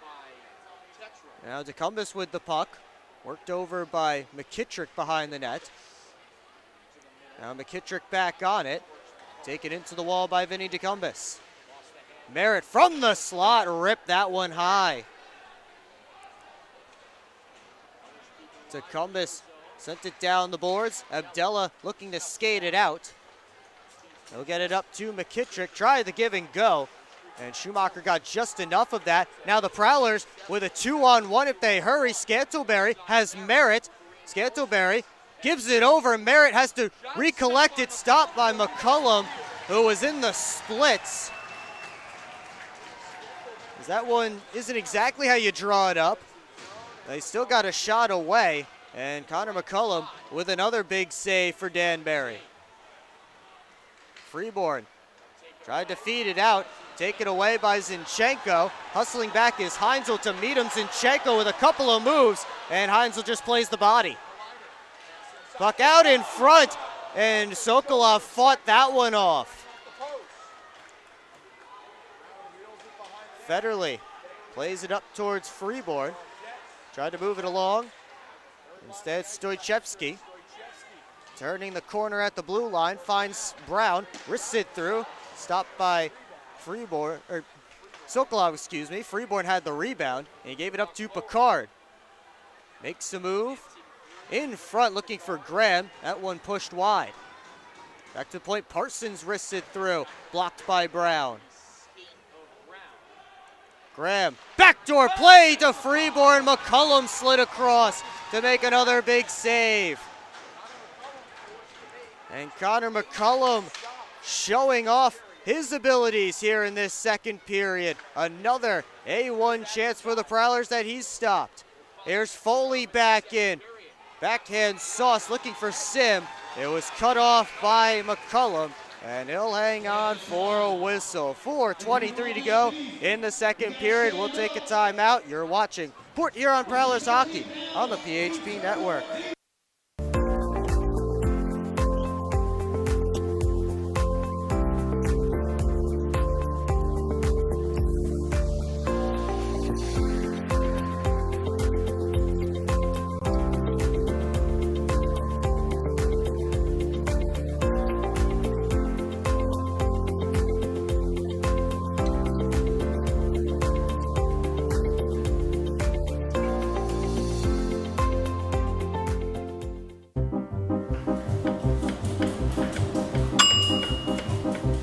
Mac and cheese is up.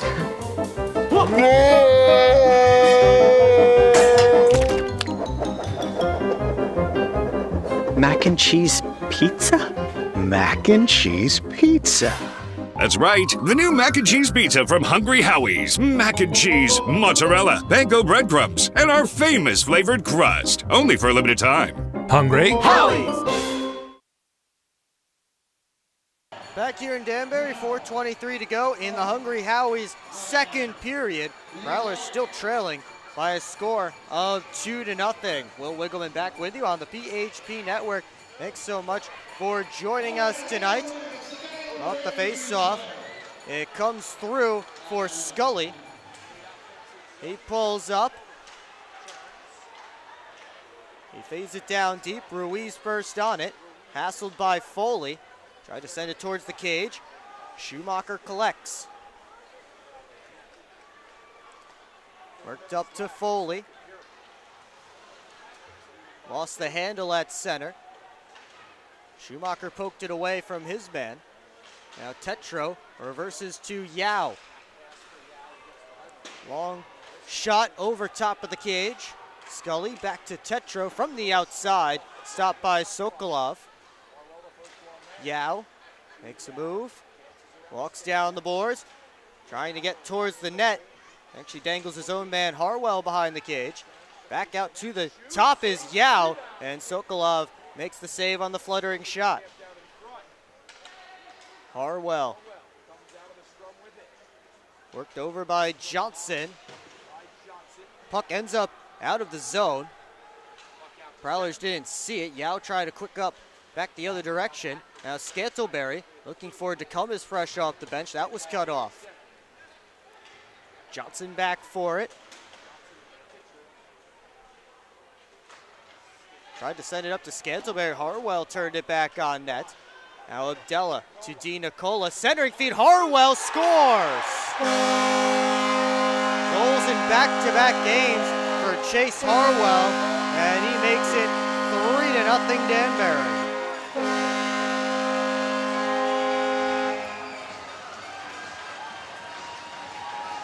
The 26-year-old who led Italy's second division with 26 goals in 25 games last year has his second as a member of the Danbury Hat-Tricks.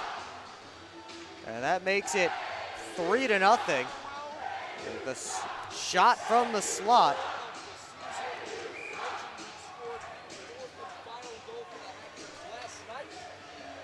And the Prowlers now down by a trio, 3-0. As Graham tips it along, McCullum plays it to the corner. Freeborn steals. To the point, Heinzel walks back to Freeborn. Graham behind the net. They'll leave it there. Pamaleon takes it away. Lead pass looking for Zinchenko off his skate and down to Prowler ice. Federley turning away from Zinchenko. Tried to make a move, still has the puck. Softly over to Chartrand, off the wall. Here's Graham. On for Freeborn. Tried to feed it back across. Couldn't find the friendly stick. Freeborn down to the ice. Chartrand in on the forecheck. Prowler's able to keep it in momentarily. Still in the zone. Johnson tried to wrist it through, but he hit Abdella. That one coming all the way down on Sokolov. He'll play it with the stick over to Buschbacher. Rimmed around to Alex Johnson. Feeds it up towards DeCumbus. Pass was in his skates. Ruiz back in. Couldn't get a shot off as he was collapsed upon by a couple of white sweaters. Now Buschbacher leading the rush. Prowlers have numbers if they hurry. Buschbacher from the outside had his shot blocked by a sliding Scully. DeCumbus in front, and Picard couldn't get a good one on net. Picard back towards the middle of the ice. Nobody home for the Prowlers. Merritt behind the net, ends up getting poked back to this side. So hit the final minute of play in the second period. Scully just does all he can to flip it out, blocked down by Heinzel, now taken by Ruiz. On for Ratcliffe. Buschbacher gloves it out, and Yao takes it away. That one fired all the way down, icing called against the Hat-Tricks with 30.4 seconds up on the clock here in this second period. If the Prowlers can't score here, it will be 6 straight periods without a goal for the Prowlers, dating back through the 3rd period of last week's game against the Carolina Thunderbirds. Last goal for the Prowlers coming in the 2nd period of that one. As Adam Heinzel drops it off for Federley. No backhand it out of the zone. Federley will hold. 10 seconds to go. Looks like the Prowlers may not have time for one last rush. Sim gets into the zone, takes the quick shot. One more save for McCullum in this period. That's going to do it for 40 minutes of play here in Danbury. And it's the Hat-Tricks with a 3-0 lead on the Port Huron Prowlers. Coming up in the second intermission, we'll chat about the first 40 minutes of play and take a look at the Prowlers' upcoming schedule right here on the PHP Network. Shots on goal in that period favoring the Hat-Tricks 8-3. 8-3 is one total that I'm seeing. That might not be updated. The totals here for the game here in Danbury on the scoreboard are 23-14. And after a 10-7 first period for the Hat-Tricks as far as shots on goal, doing the math quickly, that means they outshot the Prowlers 13-7 in that second period. When we come back, more analysis on the first 40 minutes of tonight's game and the Prowlers' upcoming schedule. Secure your seats for the Prowlers' next home game as they take on their I-94 rivals, the Motor City Rockers, on Friday, December 29th, with puck drop at McMorran Place scheduled for 7:05 p.m. Tickets are available online at phprowlers.com/tickets or by calling the box office at 810-985-6166. You can also scan that QR code on your screen now to catch Port Huron Prowlers hockey live and in person at McMorran Place the way it was meant to be enjoyed. As a reminder, you can get your tickets online at phprowlers.com/tickets. Online at by phone, at 810-985-6166, or scan that QR code on your screen now for your Port Huron Prowlers tickets. We'll take a break, and when we come back, we'll chat about the first 40 minutes of play here in Danbury. You're watching Port Huron Prowlers hockey on the PHP Network. I've worked at Pioneer and now Corteva for 36 years. It goes by very quickly. This is a pretty noble profession where you're giving back to humanity. Curiosity is so important. I learn something new every day. What's that next challenge that may occur for farmers? You do really feel like you've got an impact on what's coming. I can see how we're making things better. And we have the best solutions for our farmers. And I think we're here to feed and fuel the world. I'm proud to be part of that culture, and I'm proud to be part of the company.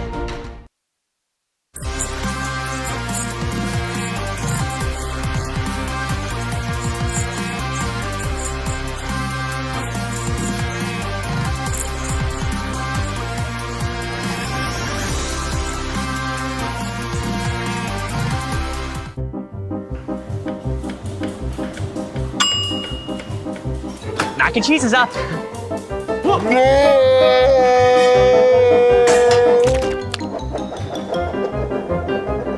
Mac and cheese pizza? Mac and cheese pizza. That's right, the new mac and cheese pizza from Hungry Howie's. Mac and cheese, mozzarella, panko breadcrumbs, and our famous flavored crust. Only for a limited time. Hungry Howie's!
Keep up with your Prowlers all season long on social media.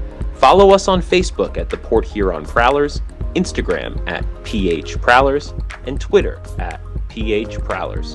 And you can find more information on our website, phprowlers.com.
They're seriously not even that much better than you.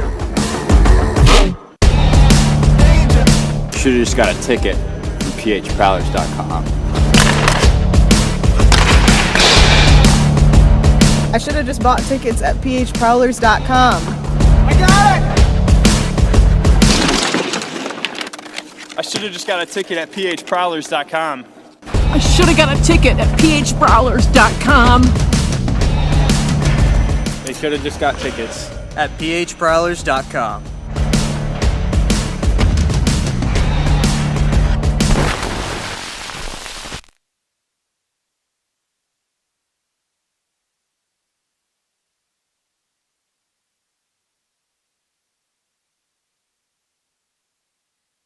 Back here in Danbury, 3-0 our score, and if the ice looked as bright as the Prowlers offense, they wouldn't have a goose egg up on the board right now, but that's where we are, as the Prowlers have failed to score for 6 straight full periods, their last goal coming in the second period of last Saturday's game against the Carolina Thunderbirds back at McMorran Place. They were shut out last night, and well, tonight it's not for lack of trying. They had about 4 or 5 grade A chances in that middle period that Connor McCullum shut down, and just certainly must be a little bit of frustration going on in that locker room, being unable to score, and as well as playing pretty well defensively. Goaltenders are doing what you ask of them and making the saves, but not being able to score and back them up. It's tough. Very tough for that locker room, certainly right now.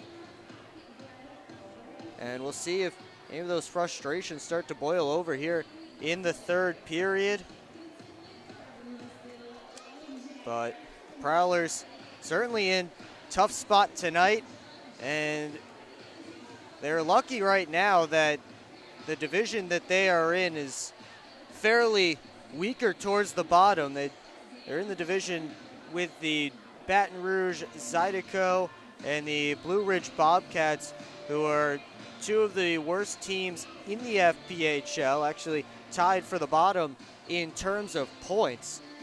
And the Prowlers are a little bit lucky for that fact right now, because they have been unable to win games as of late. They did sweep Motor City 2 weeks ago, but since then it hasn't looked good for Port Huron. They didn't look great against Carolina last Saturday, as they fell 3-1 in that game, and tonight it's been tough sledding, very tough sledding last night, especially offensively. They couldn't get anything going offensively last night. The schedule continues on, and they have some tough sledding coming up as far as the schedule goes. We'll get into that a little bit later in the intermission report. But they'll have to find some offense from somewhere. And we'll see who might step up because they have not been able to find any. It's the old guard, it's the new guys, the rookies, anyone who had some success at the start of the season, absolutely none anymore over these past couple of weeks. And we'll see if the Prowlers can break out of their offensive slump here in the third period and maybe get themselves a little bit closer in this game. And we will have the third period action coming up for you in just about 10 minutes from now, right here on the PHP Network. But stay tuned when we come back. Take a look at the out-of-town scoreboard. We'll take a look at the upcoming schedule for the Prowlers and the stats so far from tonight's game. You're watching Port Huron Prowlers hockey on the PHP Network.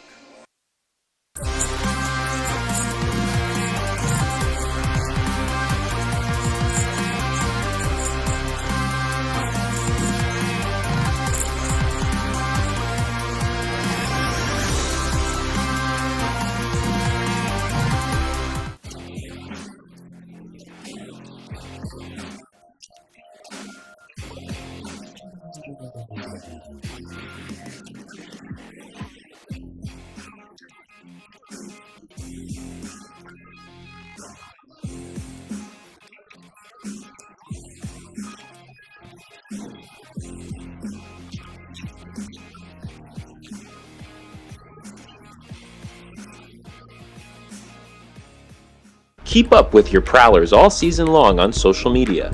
Follow us on Facebook at the Port Huron Prowlers, Instagram at PH Prowlers, and Twitter at PH Prowlers.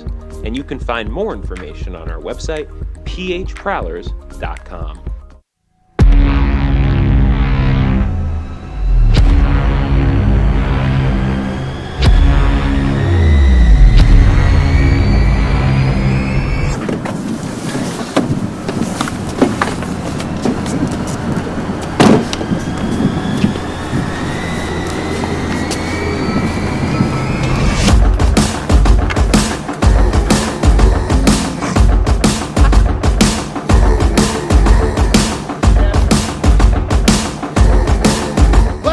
They're seriously not even that much better than you. Should have just got a ticket from phprowlers.com. I should have just bought tickets at phprowlers.com. I got it! I should have just got a ticket at phprowlers.com. I should have got a ticket at phprowlers.com. They should have just got tickets at phprowlers.com.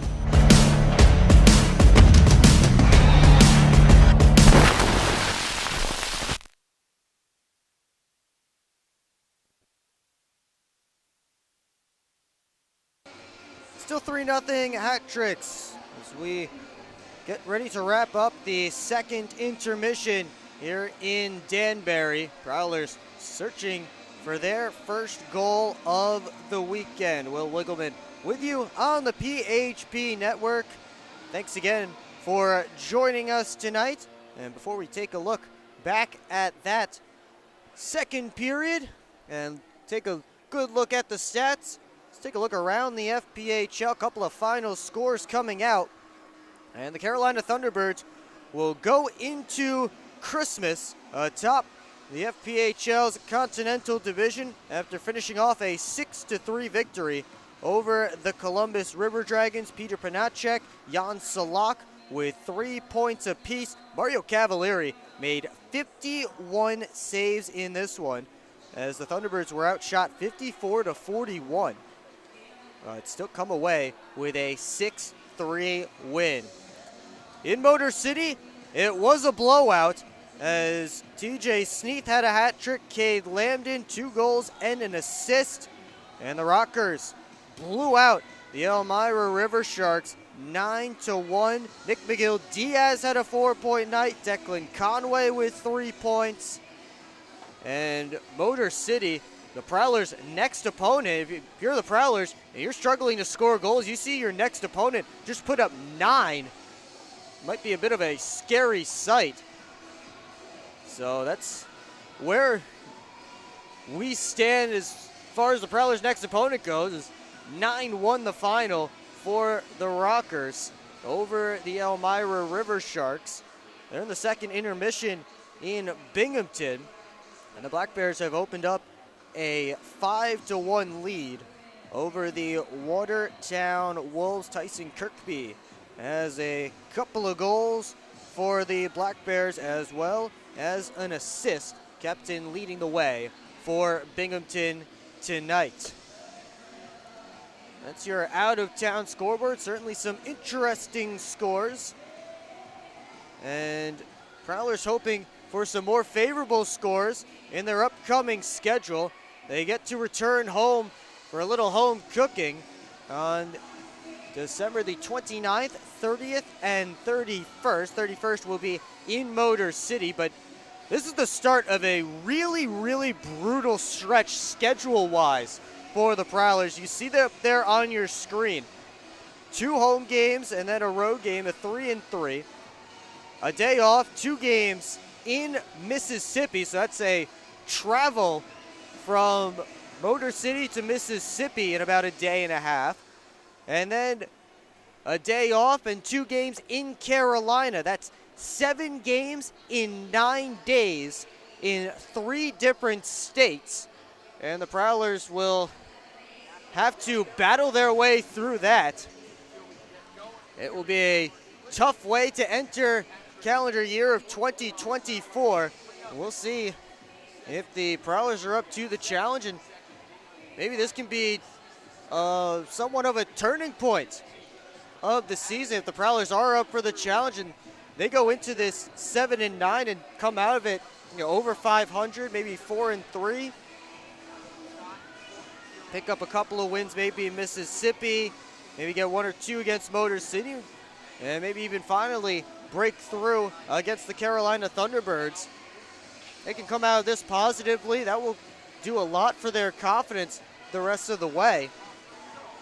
But first, 20 more minutes here in Danbury to figure things out. Again, that stretch looks absolutely brutal up there on your screen. We'll have all of those games certainly for you here on the PHP Network, but be sure to come out to those December 29th and 30th games as well. Taking a look at the game totals for this game. 3-0 hat tricks. They're out shooting the Prowlers 23-14. And the Prowlers have been shorthanded 5 times tonight against the bottom power play in the FPHL. And they've given up a power play goal. But the PK is, so far for the weekend, they are 6 for 7, which will certainly help what is a last place penalty kill in the FPHL. Power play doing itself no favors though. 0 for 2 tonight, 0 for last night, 0 for 4. And they didn't get a single power play goal against the Carolina Thunderbirds last weekend either.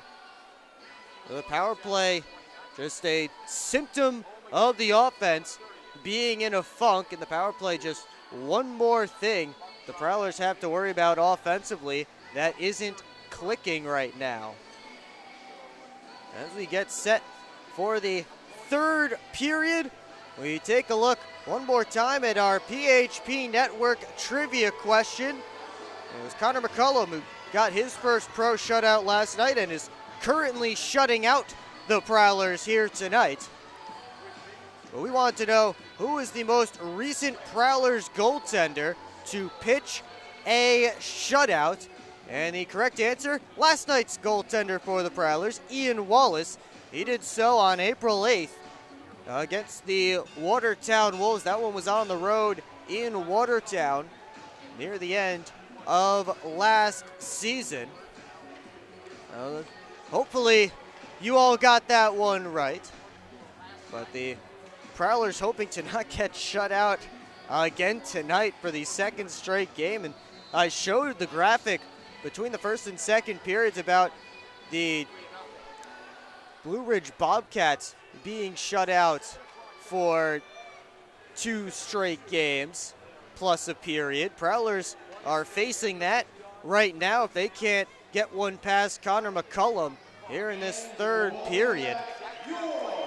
As you see McCullum leading his team back out onto the ice. And the Prowlers would be in that territory if they can't get one past McCullum here tonight. And of course the storyline would also be the woes here at the Danbury Ice Arena, a place the Prowlers have to play 3 more times. They'll be here on March 1st, 2nd, and 3rd to face the Hat Tricks again. Danbury does not come to Port Huron at all this season.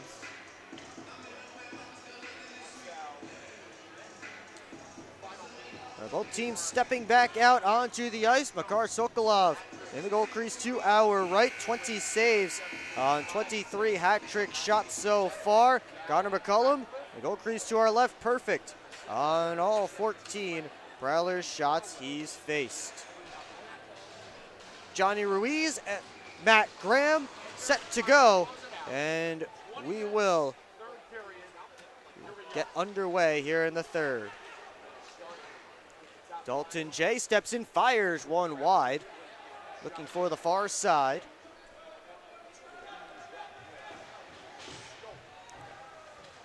Ruiz chips it along. Now it's Liam Freeborn. Playing it over to Federley. Heinzel moved it up. And now Yao sent it all the way down ice. Icing waved off. Federley gets there ahead of Ruiz. Heinzel rims it around.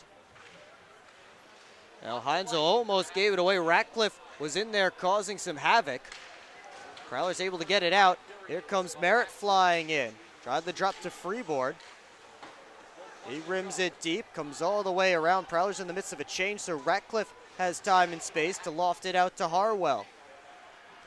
Bushbacher, D to Alex Johnson. Plays it off the wall. Blaschka sent it back the other direction. And it looks like that hit somebody in one of the benches. So we'll get a stoppage. Minute 12 into this third period.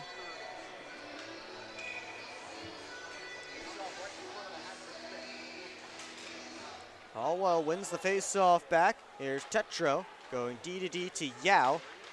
Touched along for Harwell. Played around in McKittrick's direction. Now it's Scantleberry trying to muscle him off. And Scantleberry takes the puck.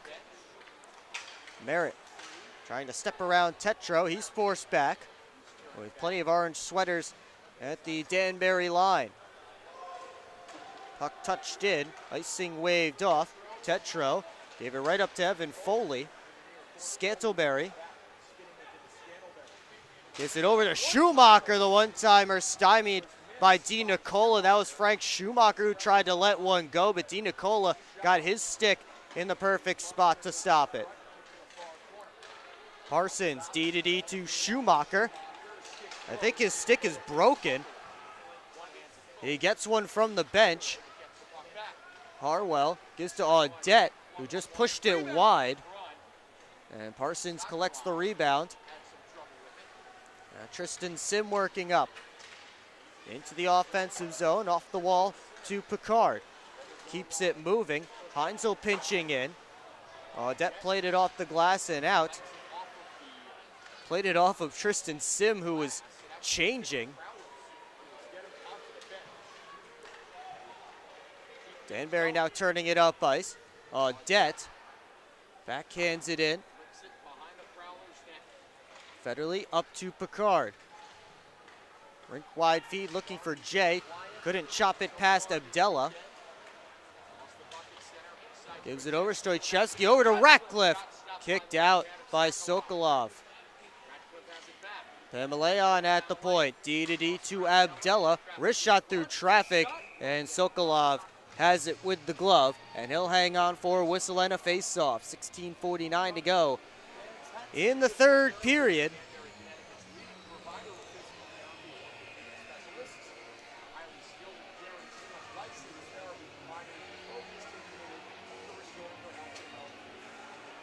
Final score from Cincinnati, from Pittsburgh. Steelers 34, Bengals 11. Up the face-off comes to the point. Blaska with a shot. Glove down by Sokolov, and he'll hang on. That takes a few seconds off the clock.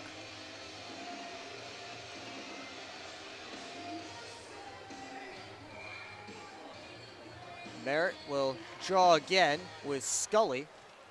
Tecumseh kicks it up to his stick, finds Scantleberry. Working on Blaska, who took the body, and Scantleberry just couldn't jump high.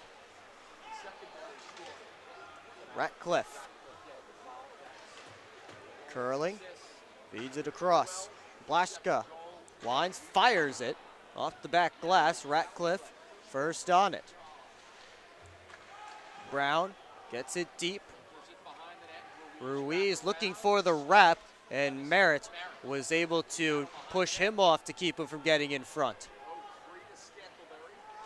Decumbus works up the near side, finds Scantleberry going to the net. All the way around the wrap. He didn't take the extra step, though. Went right through the crease, and then McCullum stopped by Foley from the near half wall. Scantleberry went for the wraparound, but just half a step shy of wrapping it all the way around, sent it right along the goal mouth, and unable to beat McCullum, who wasn't able to get to that post in time. As Yao fires it out. McKittrick plays around Parsons, and a rising shot fought off by Sokolov. May have caught iron too, as Sim plays it around to Frank Schumacher. Knocked down by Picard. Harwell takes it at center in a sea of Prowlers. Harwell looks like he may have gotten sticked up high. He's down. No call came. Here's Foley in. Short side shot off the arm of McCullum. Yao up to Harwell, who's no worse for wear. There's Dean Nicola dropping it for Yao. Comes all the way back to Tetro, and shot blockered away by Sokolov. Frank Schumacher waits for his team to complete a change, finds Jay off the bench. Lead pass for Graham across to Freeborn, who gets in with a shot. Stopped by McCullum, it was in the crease, and Abdella clears it away. Came off the back wall, bounced into the blue paint, and Xavier Abdella fired it off to the boards. And now Stoichevsky works in, fed it across. Great save by Sokolov, sliding across with the pad. Freeborn trying to pull that puck up in front to him. Instead it comes to Zinchenko. Outside shot stopped.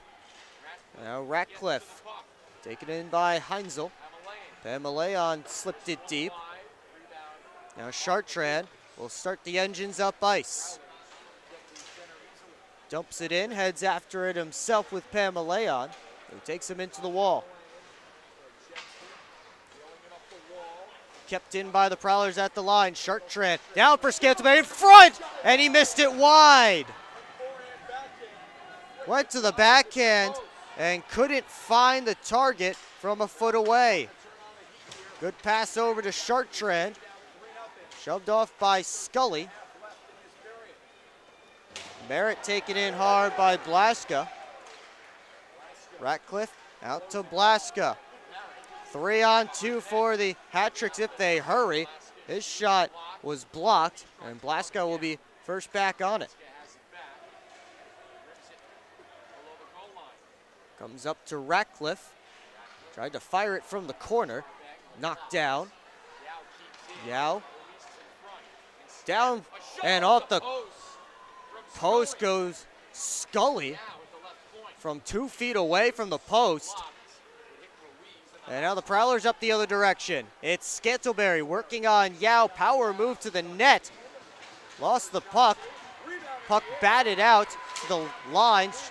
Schumacher got a poke on it. And now Ruiz takes it the other direction. He'll wrist it in right off of Schumacher. Tetro in jumping up on the play. Prowlers trying to chip it out. Picard plays it up to Sim. Working on Harwell. And Picard's one-timer off the drop pass. Off a stick and out of play. Prowlers are getting opportunities, but just can't find the net or get it past McCullum. You're watching Port Huron Prowlers hockey on the PHP Network. I'm proud to serve farmers because everything they do matters. If I could choose one word to describe a farmer, I would say essential. Dedicated. Enterprising. The most creative people. They're providing food for the rest of the world. Some of the qualities I look for when hiring is personality, perseverance, someone that's determined. We want to be able to hire someone that understands what we're supporting, and ultimately that's the grower. Come fill McMorran Place at every Prowlers home game this season. General admission tickets are just $15 with discounts available for seniors, military, students, and children under 12. Upgrade your experience in one of our suites, or bring the whole squad to the game with discounts for groups of 10 or more. Find your best option to visit the Thumb Coast professional hockey team by visiting phprowlers.com and find the tickets tab, or call the box office at 810. Back here in Danbury with 12:23 to go in the third period. Johnson with a wrist shot deflected. Sits there in the crease. Jay poking away, and McCullum has that too. Puck ends up in the near side half wall. Rimmed around. Federley. Freeborn. One-timer. Blocked by McKittrick. He's back to his feet. Federley, wrist shot through, stopped by McCullum. It sat there for a moment, and McCullum dives on top with Freeborn swinging his stick, looking for the rebound. 11:55 left to go in regulation.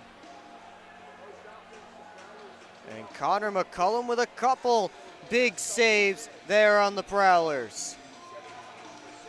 Doing all they can just to try and get on the board. Stoichevsky and Merritt in on the face-off. Comes over to Brown. Played around. Glove down by Stoichevsky. Tried to send Audette in all by himself. Pass was too far ahead. Brown to Audette behind the cage. Comes over to the half wall. Brown pokes it deep. Scantleberry takes it. Plays it around to Schumacher. To Cumbus. Couldn't play it out. Schumacher will stand behind his own cage and take his time. Prowlers in the midst of a change, as are the hat tricks. To Cumbus. Up to Scantleberry. Tried to make a move on Tetro, but he left the puck behind. Zinchenko looking to play it up to Ratcliffe. That was taken back by the Prowlers. Chartrand skates it in, takes the shot. Blocker saved by McCullum. Johnson over to the far side. Foley able to chop it deep. Tetro gave it up to Ratcliffe. That one gets through Johnson. Here's Ruiz with help. Tried to pass it across, and a sliding Phil Buschbacher was able to stymie that 2-on-1. Johnson makes a move and has some skating space. He'll feed Sim, who chips it in. Alex Johnson chasing after it himself. Johnson cycles it down for Chartrand. Backdoor play looking for Graham. He was tied up. Freeborn behind the net to Graham. Back in front, Freeborn scores!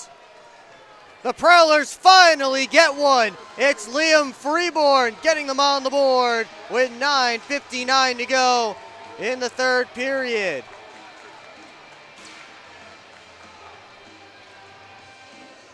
They pushed and pushed and pushed, and finally, Matt Graham able to find Liam Freeborn back on the short side for Freeborn's 7th goal of the year. Caught McCullum looking the other direction, and Liam Freeborn scoring a big goal, not just for him, but for his team, and maybe a little bit of confidence can come from this, not just for the final 9 minutes and change of this game, but moving forward. Hat-tricks come back in, and Harwell couldn't get that one to go as Sokolov sent out the goal stick, as the Hat-tricks almost got the quick response.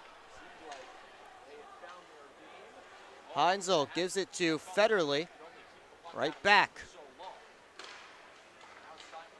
Freeborn pokes it along, works in, across to Graham, passes behind him, tried to work it back towards the middle of the ice. That was taken away. Heinzel and Pamaleon hustling after it. Those two fought right at the beginning of the game, and Pamaleon has a prowler on the ground. It's Federley behind the play. Meanwhile, it's Merritt coming into the offensive zone. Pamaleon and Federley still tied up behind the play, back in the Prowlers zone. Pamaleon has to get out or else the Hat-tricks will be offsides. He does. And here's Stoichevsky with the outside shot, steered away by Sokolov. Merritt took a stick up high. They're going to call that one. And Audette will have to face a little bit of an answer from Tucker Scantlebury as Sam Merritt heads back to the bench. We'll take a break, and now Scantlebury was just dropped behind the play by Steve Brown. And you know, those two had a bit of a tussle last night. We'll take a break, and when we come back, a Prowlers power play here on the PHP Network.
Back here in Danbury, looks like it will be a 5-on-3 for the Prowlers, and a huge opportunity after Liam Freeborn got them on the board. An opportunity to get the power play off the Schneid and also get closer in this game.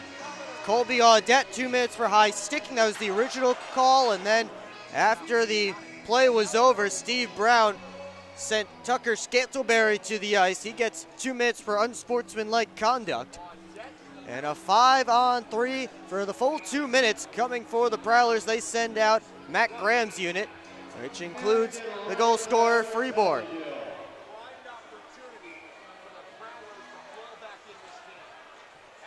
Off the face-off, it's tied up. Yao just able to poke it to the line, and Freeborn will take it and set up. Yao without a stick. So 5-on-3, including a stickless defender for the Hat-tricks. DeCumbis tried to jam it home, and then Yao ran DeCumbis. It was a bit of a quick whistle there, as that puck was loose the entire time, but the referee was standing in the near side corner, so he didn't see it. He thought McCullum had it. And now Jared Yao is being sent to the penalty box. They're calling cross-checking. I think Jared Yao's complaint is that how can I cross-check somebody without a stick? Maybe roughing would have been a more appropriate call, but either way, Yao to the box, and that will just extend things for the Prowlers.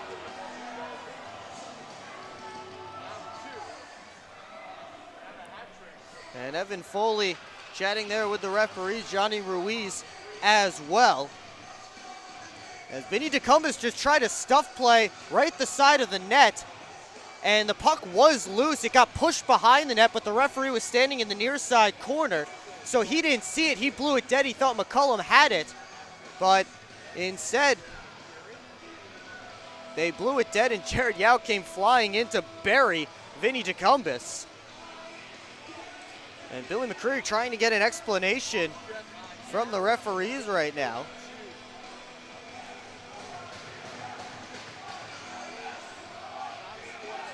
So the Prowlers will continue the 5-on-3. And DeCumbus feeds it up top to Freeborn. Walks in, down to DeCumbus. Back to Freeborn, one-timer! And McCullum just got a piece of it. Ruiz able to chip it past Freeborn. Ruiz without a stick is dumping it into Prowler territory. Dalton J pulls it away. Now quickly up to Graham. Prowlers with numbers. Graham looking, firing, and he shot it high. And then Freeborn had his stick lifted by Zinchenko. Puck got caught up in the loose stick that belongs to Johnny Ruiz, who's on the bench now. They dig away in front of the penalty boxes. Zinchenko just trying to waste time. 4 Prowlers there digging for the puck. Finally pops out, and Abdella slides back into his own end. He'll sauce it out, and Sim knocks it down. 45 seconds left in the first 2 penalties. Picard gets the zone re-entry. Quick shot, he scores! Brandon Picard walks in with a quick snapshot power play goal for the Prowlers. And just like that, they're within 1. And they'll continue to get power play time. And it's still a 5-on-3 as Yao's penalty is now able to start the first 2 for the full 2 minutes. And that quick shot by Picard under the blocker over the pad of Connor McCullum. And if you remember, the Prowlers made a couple of comebacks 2 weeks ago against the Motor City Rockers. Not completely unheard of territory for Port Huron. To get a comeback and to do it here in a building that's given them fits over the years. They are 1 goal away and still a 5-on-3 for 38 seconds until Audette will be released from the penalty box. Prowlers switch up the units, or at least finish up switching the units. As Federley steps in, they set up.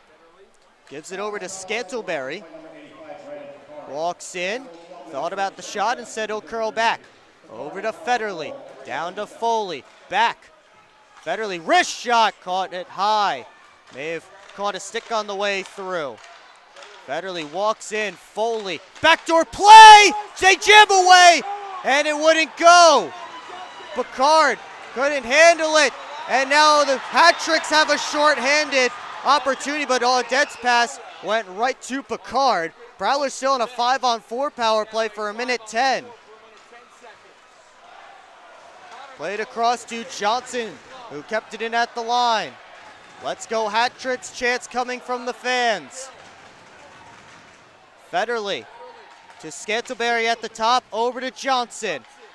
In front looking for Foley, just didn't get enough on it, tipped wide. Scantleberry, 45 seconds to go on the power play. Picard touched it from the goal line, and it's stopped by McCullum. Abdella gave Picard a shove, and that will draw a crowd.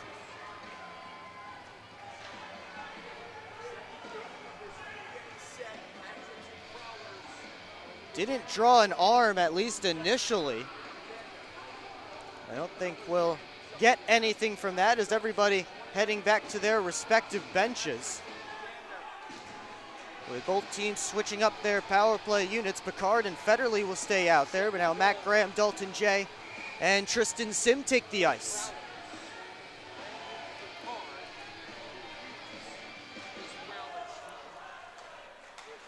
Federley down to Graham, in front Sim. And he just tipped it on net, and McCullum able to make the save. Officially, it's Brandon Picard's team-high 11th goal of the season, also team-high 5th power play goal of the year from Liam Freeborn. Makes it a 1-goal game, so 2-point night now for Freeborn. Pamaleon rips it around, and now it's Federley. Up to Sim, plays it along for Graham into offensive territory. Graham from the outside, stopped by McCullum. Out high comes Federley, over to Picard, and a good stick by Zinchenko to keep that from happening. That clear will likely take off the final few seconds of the Danbury penalty. The Prowlers get another one back. We're back to 5-on-5, and Yao out of the box couldn't handle it, or he would have had a 2-on-1. Gets it down to McKittrick, and Sokolov stopped. That was McKittrick, just got a touch on it to send it on net. Sent deep. That one pops up in the air, stays in. Di Nicola working on Schumacher, pops out for Abdella. His shot blocked by Schumacher. And Graham backhands it down nice. It will not have the legs for icing as they wave it off just before it gets to the goal line.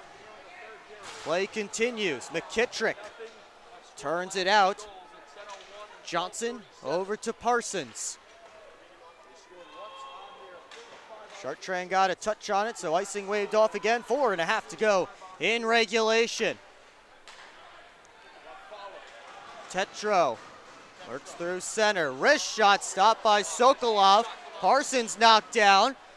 And now here comes Merritt. Plenty of orange jerseys back. Merritt hit hard by Tetro, but he's able to drop it off to Johnson. And Johnson dumped. There's Chartrand with the puck.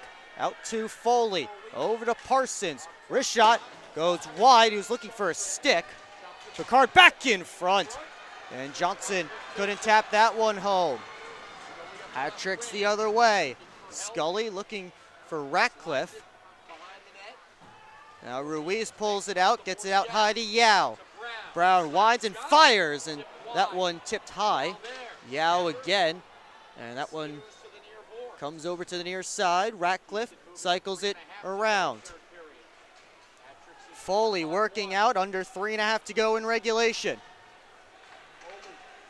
Dumped in, McCullum stops it there. They'll rim it back out to center.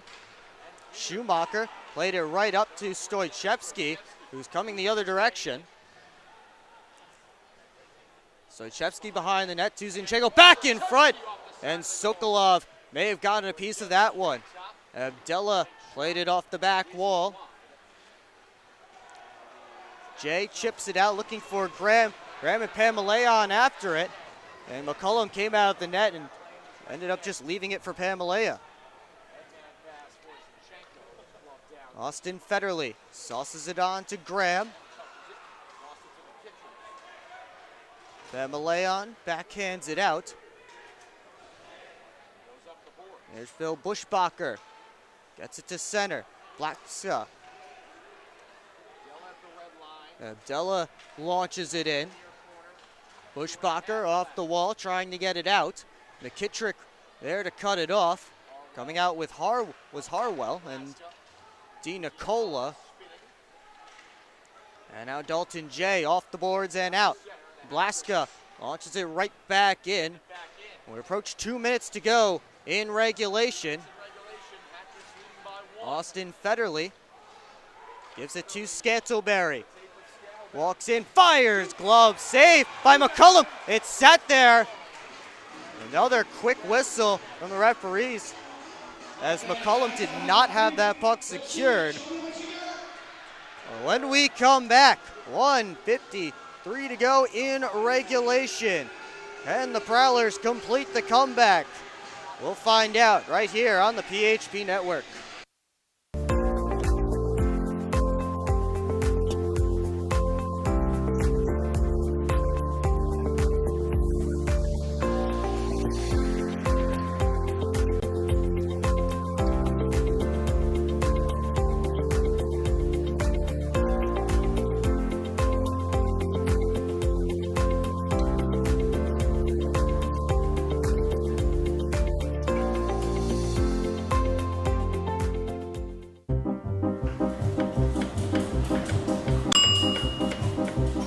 Mac and cheese is up.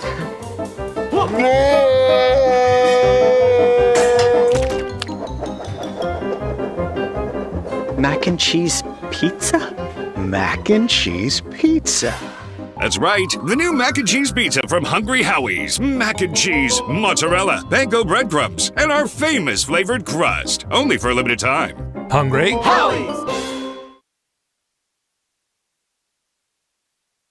They entered the period down 3-0 with little hope for a goal, but the Prowlers have pulled themselves within one with 1:53 to go in regulation.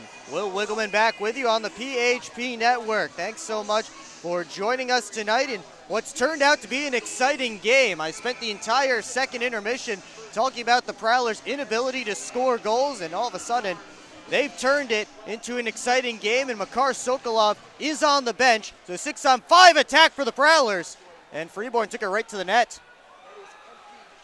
So empty net situation for Port Huron. Ruiz picks it up towards the empty net, blocked by Johnson. Johnson will rev up ice. Dumps it in. McCullum thought about playing it behind the net. Instead, Yao takes it, goes off the glass all the way down, and icing called against the Hat-Tricks with 1:22 up on the clock.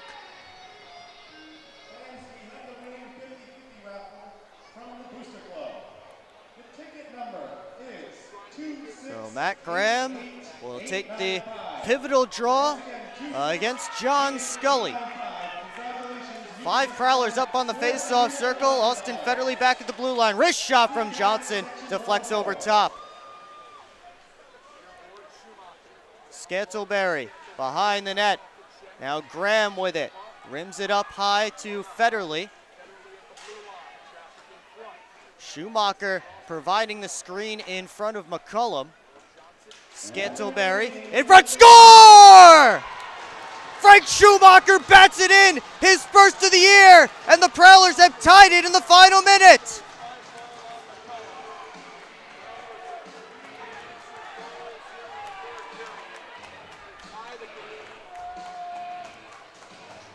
How about that? When the team needed him most, Frank Schumacher comes up with his first of the season, snapping a 10-game point drought and 57.8 seconds to go in the third period. It is all threes.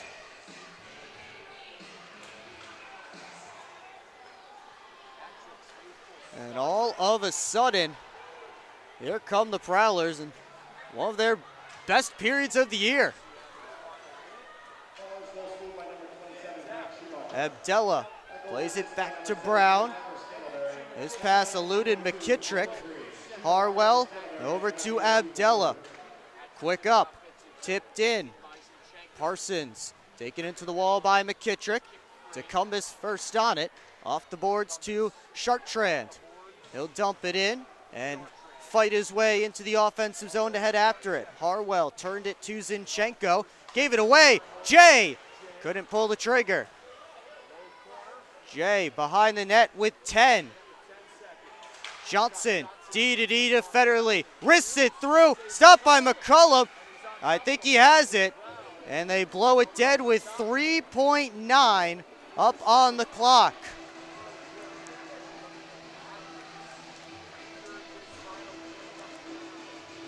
Matt Graham getting the only assist on Frank Schumacher's tying goal. Prowlers out shooting the Hat-Tricks 18-9 here in the third period. And after the first 2 periods, 7 shots apiece, some of their lowest totals of the season, 18 here in the third.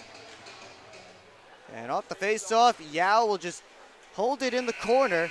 And we will get some extra hockey tonight in Danbury.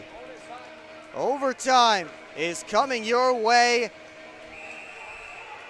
And Brown and Scantleberry getting some more words in. We turn our attention to overtime. Hat tricks 0-1 in games that have ended in overtime. Prowlers 1-2. Vinny DeCumbis had the overtime winner in October against the Mississippi Seawolves at home.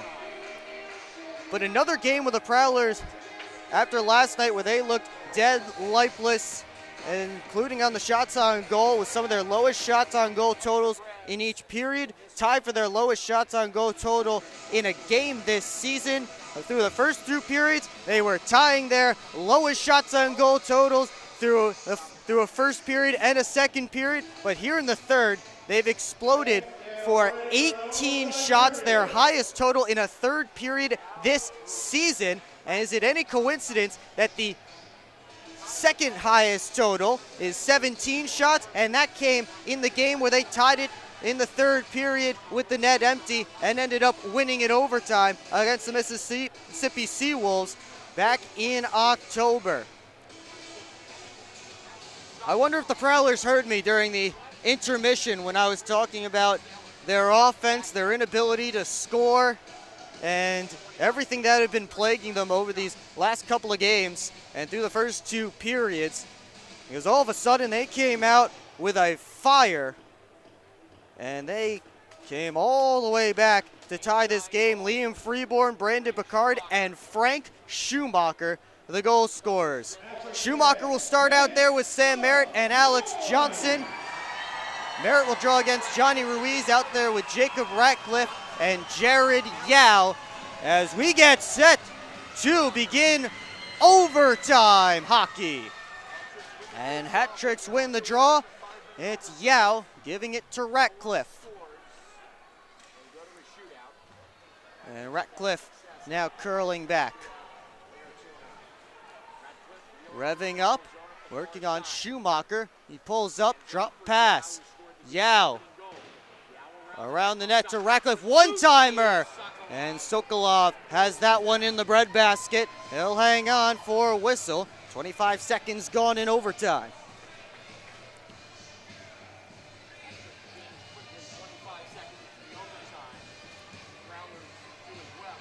Prowlers changing up two of the three. Merritt will stay out there. Dalton Jay and Austin Federley coming on. Harwell, Dean Nicola, and Pamaleon come on for Danbury. He makes a full three-man change. Jay makes a move around Pamaleon on a breakaway, stopped by McCullum, and he'll cover up the rebound.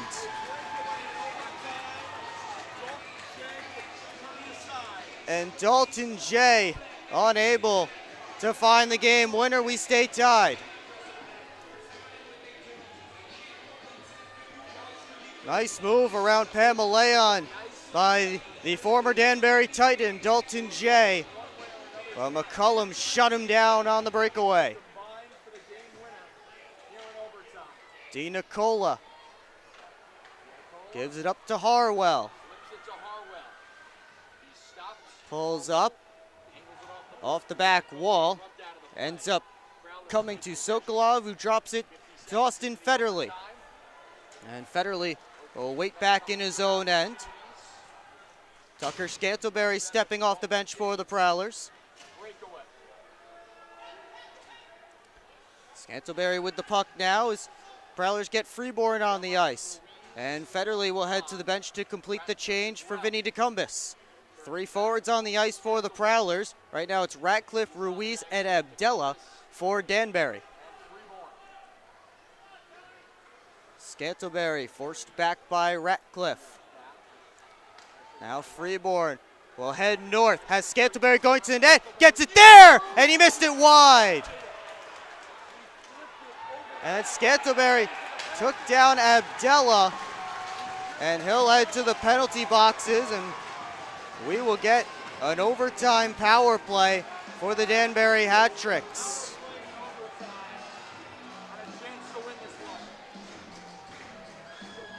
Danbury with an opportunity to win this one on the power play, and Billy McCreary will take his timeout. 2 minutes for tripping to Tucker Scantleberry. And what a game we have had here in Danbury. Hat Tricks got the first three in the first 40 minutes, but then the Prowlers came flying back in the third.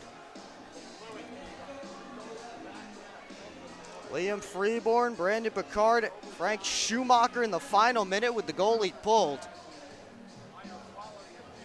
Helped the Prowlers tie the game, but now they'll face a penalty kill here in overtime. 4-on-3 power play for the Hat-Tricks. And the Prowlers' last-ranked penalty kill in the FPHL against the last-ranked power play in the FPHL, but that power play is 1 for 5 so far tonight. Ruiz and Merritt to draw to start. Merritt wins it, and Federley rims it all the way around and down. Ratcliffe had it poked away by Johnson. McCullum plays it away from the oncoming Prowlers defenseman. There's Ratcliffe out there with Yao, Ruiz, and Brown. Merritt, Johnson, Federley killing. Ratcliffe over to Ruiz. One-timer right into Sokolov. No rebound.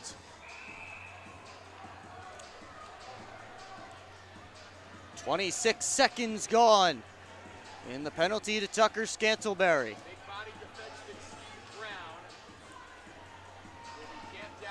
Ruiz gets set to draw. Prowlers send out 3 new killers. It's Graham, Schumacher, and Heinzel. Brown right in front of Sokolov. Comes over to Yao, back to Ratcliffe. Ruiz lets it go and caught the back glass. Yao kept it in. Ruiz over to Ratcliffe. Back to Ruiz. That shot blocked. Yao to Brown. Back up high. Yao walks. Gives it over. Ratcliffe scores.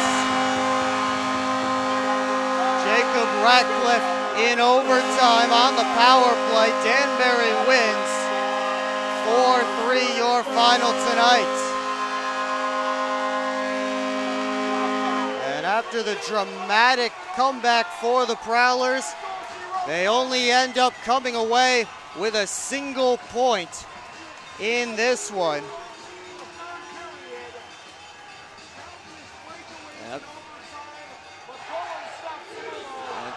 Chances both ways, but the power play goal for the Danbury Hat-Tricks from Jacob Ratcliffe on the one-timer. And Danbury comes away with the extra point tonight. Our final 4-3. Tune in to our next broadcast on Friday, December 29th. The Prowlers host the Motor City Rockers. Puck drop is scheduled for 7:05 p.m. The pregame show starts at 6:50. It's all right here on the PHP Network. Well, this was a heck of a game. Jared Yao, Jacob Ratcliffe scoring in the first period, just 2:02 apart. And then Chase Harwell late in the second. It was 3-0 Danbury. And then in the third, Prowlers made a heck of a comeback. Liam Freeborn just past the midway point of the period.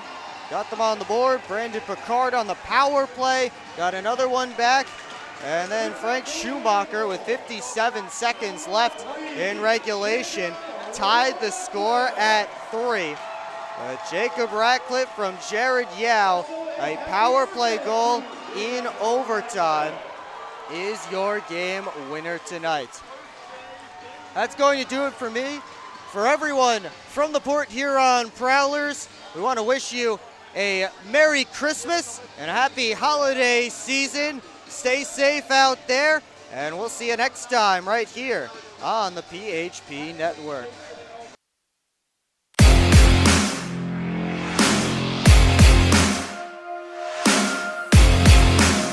Thank you.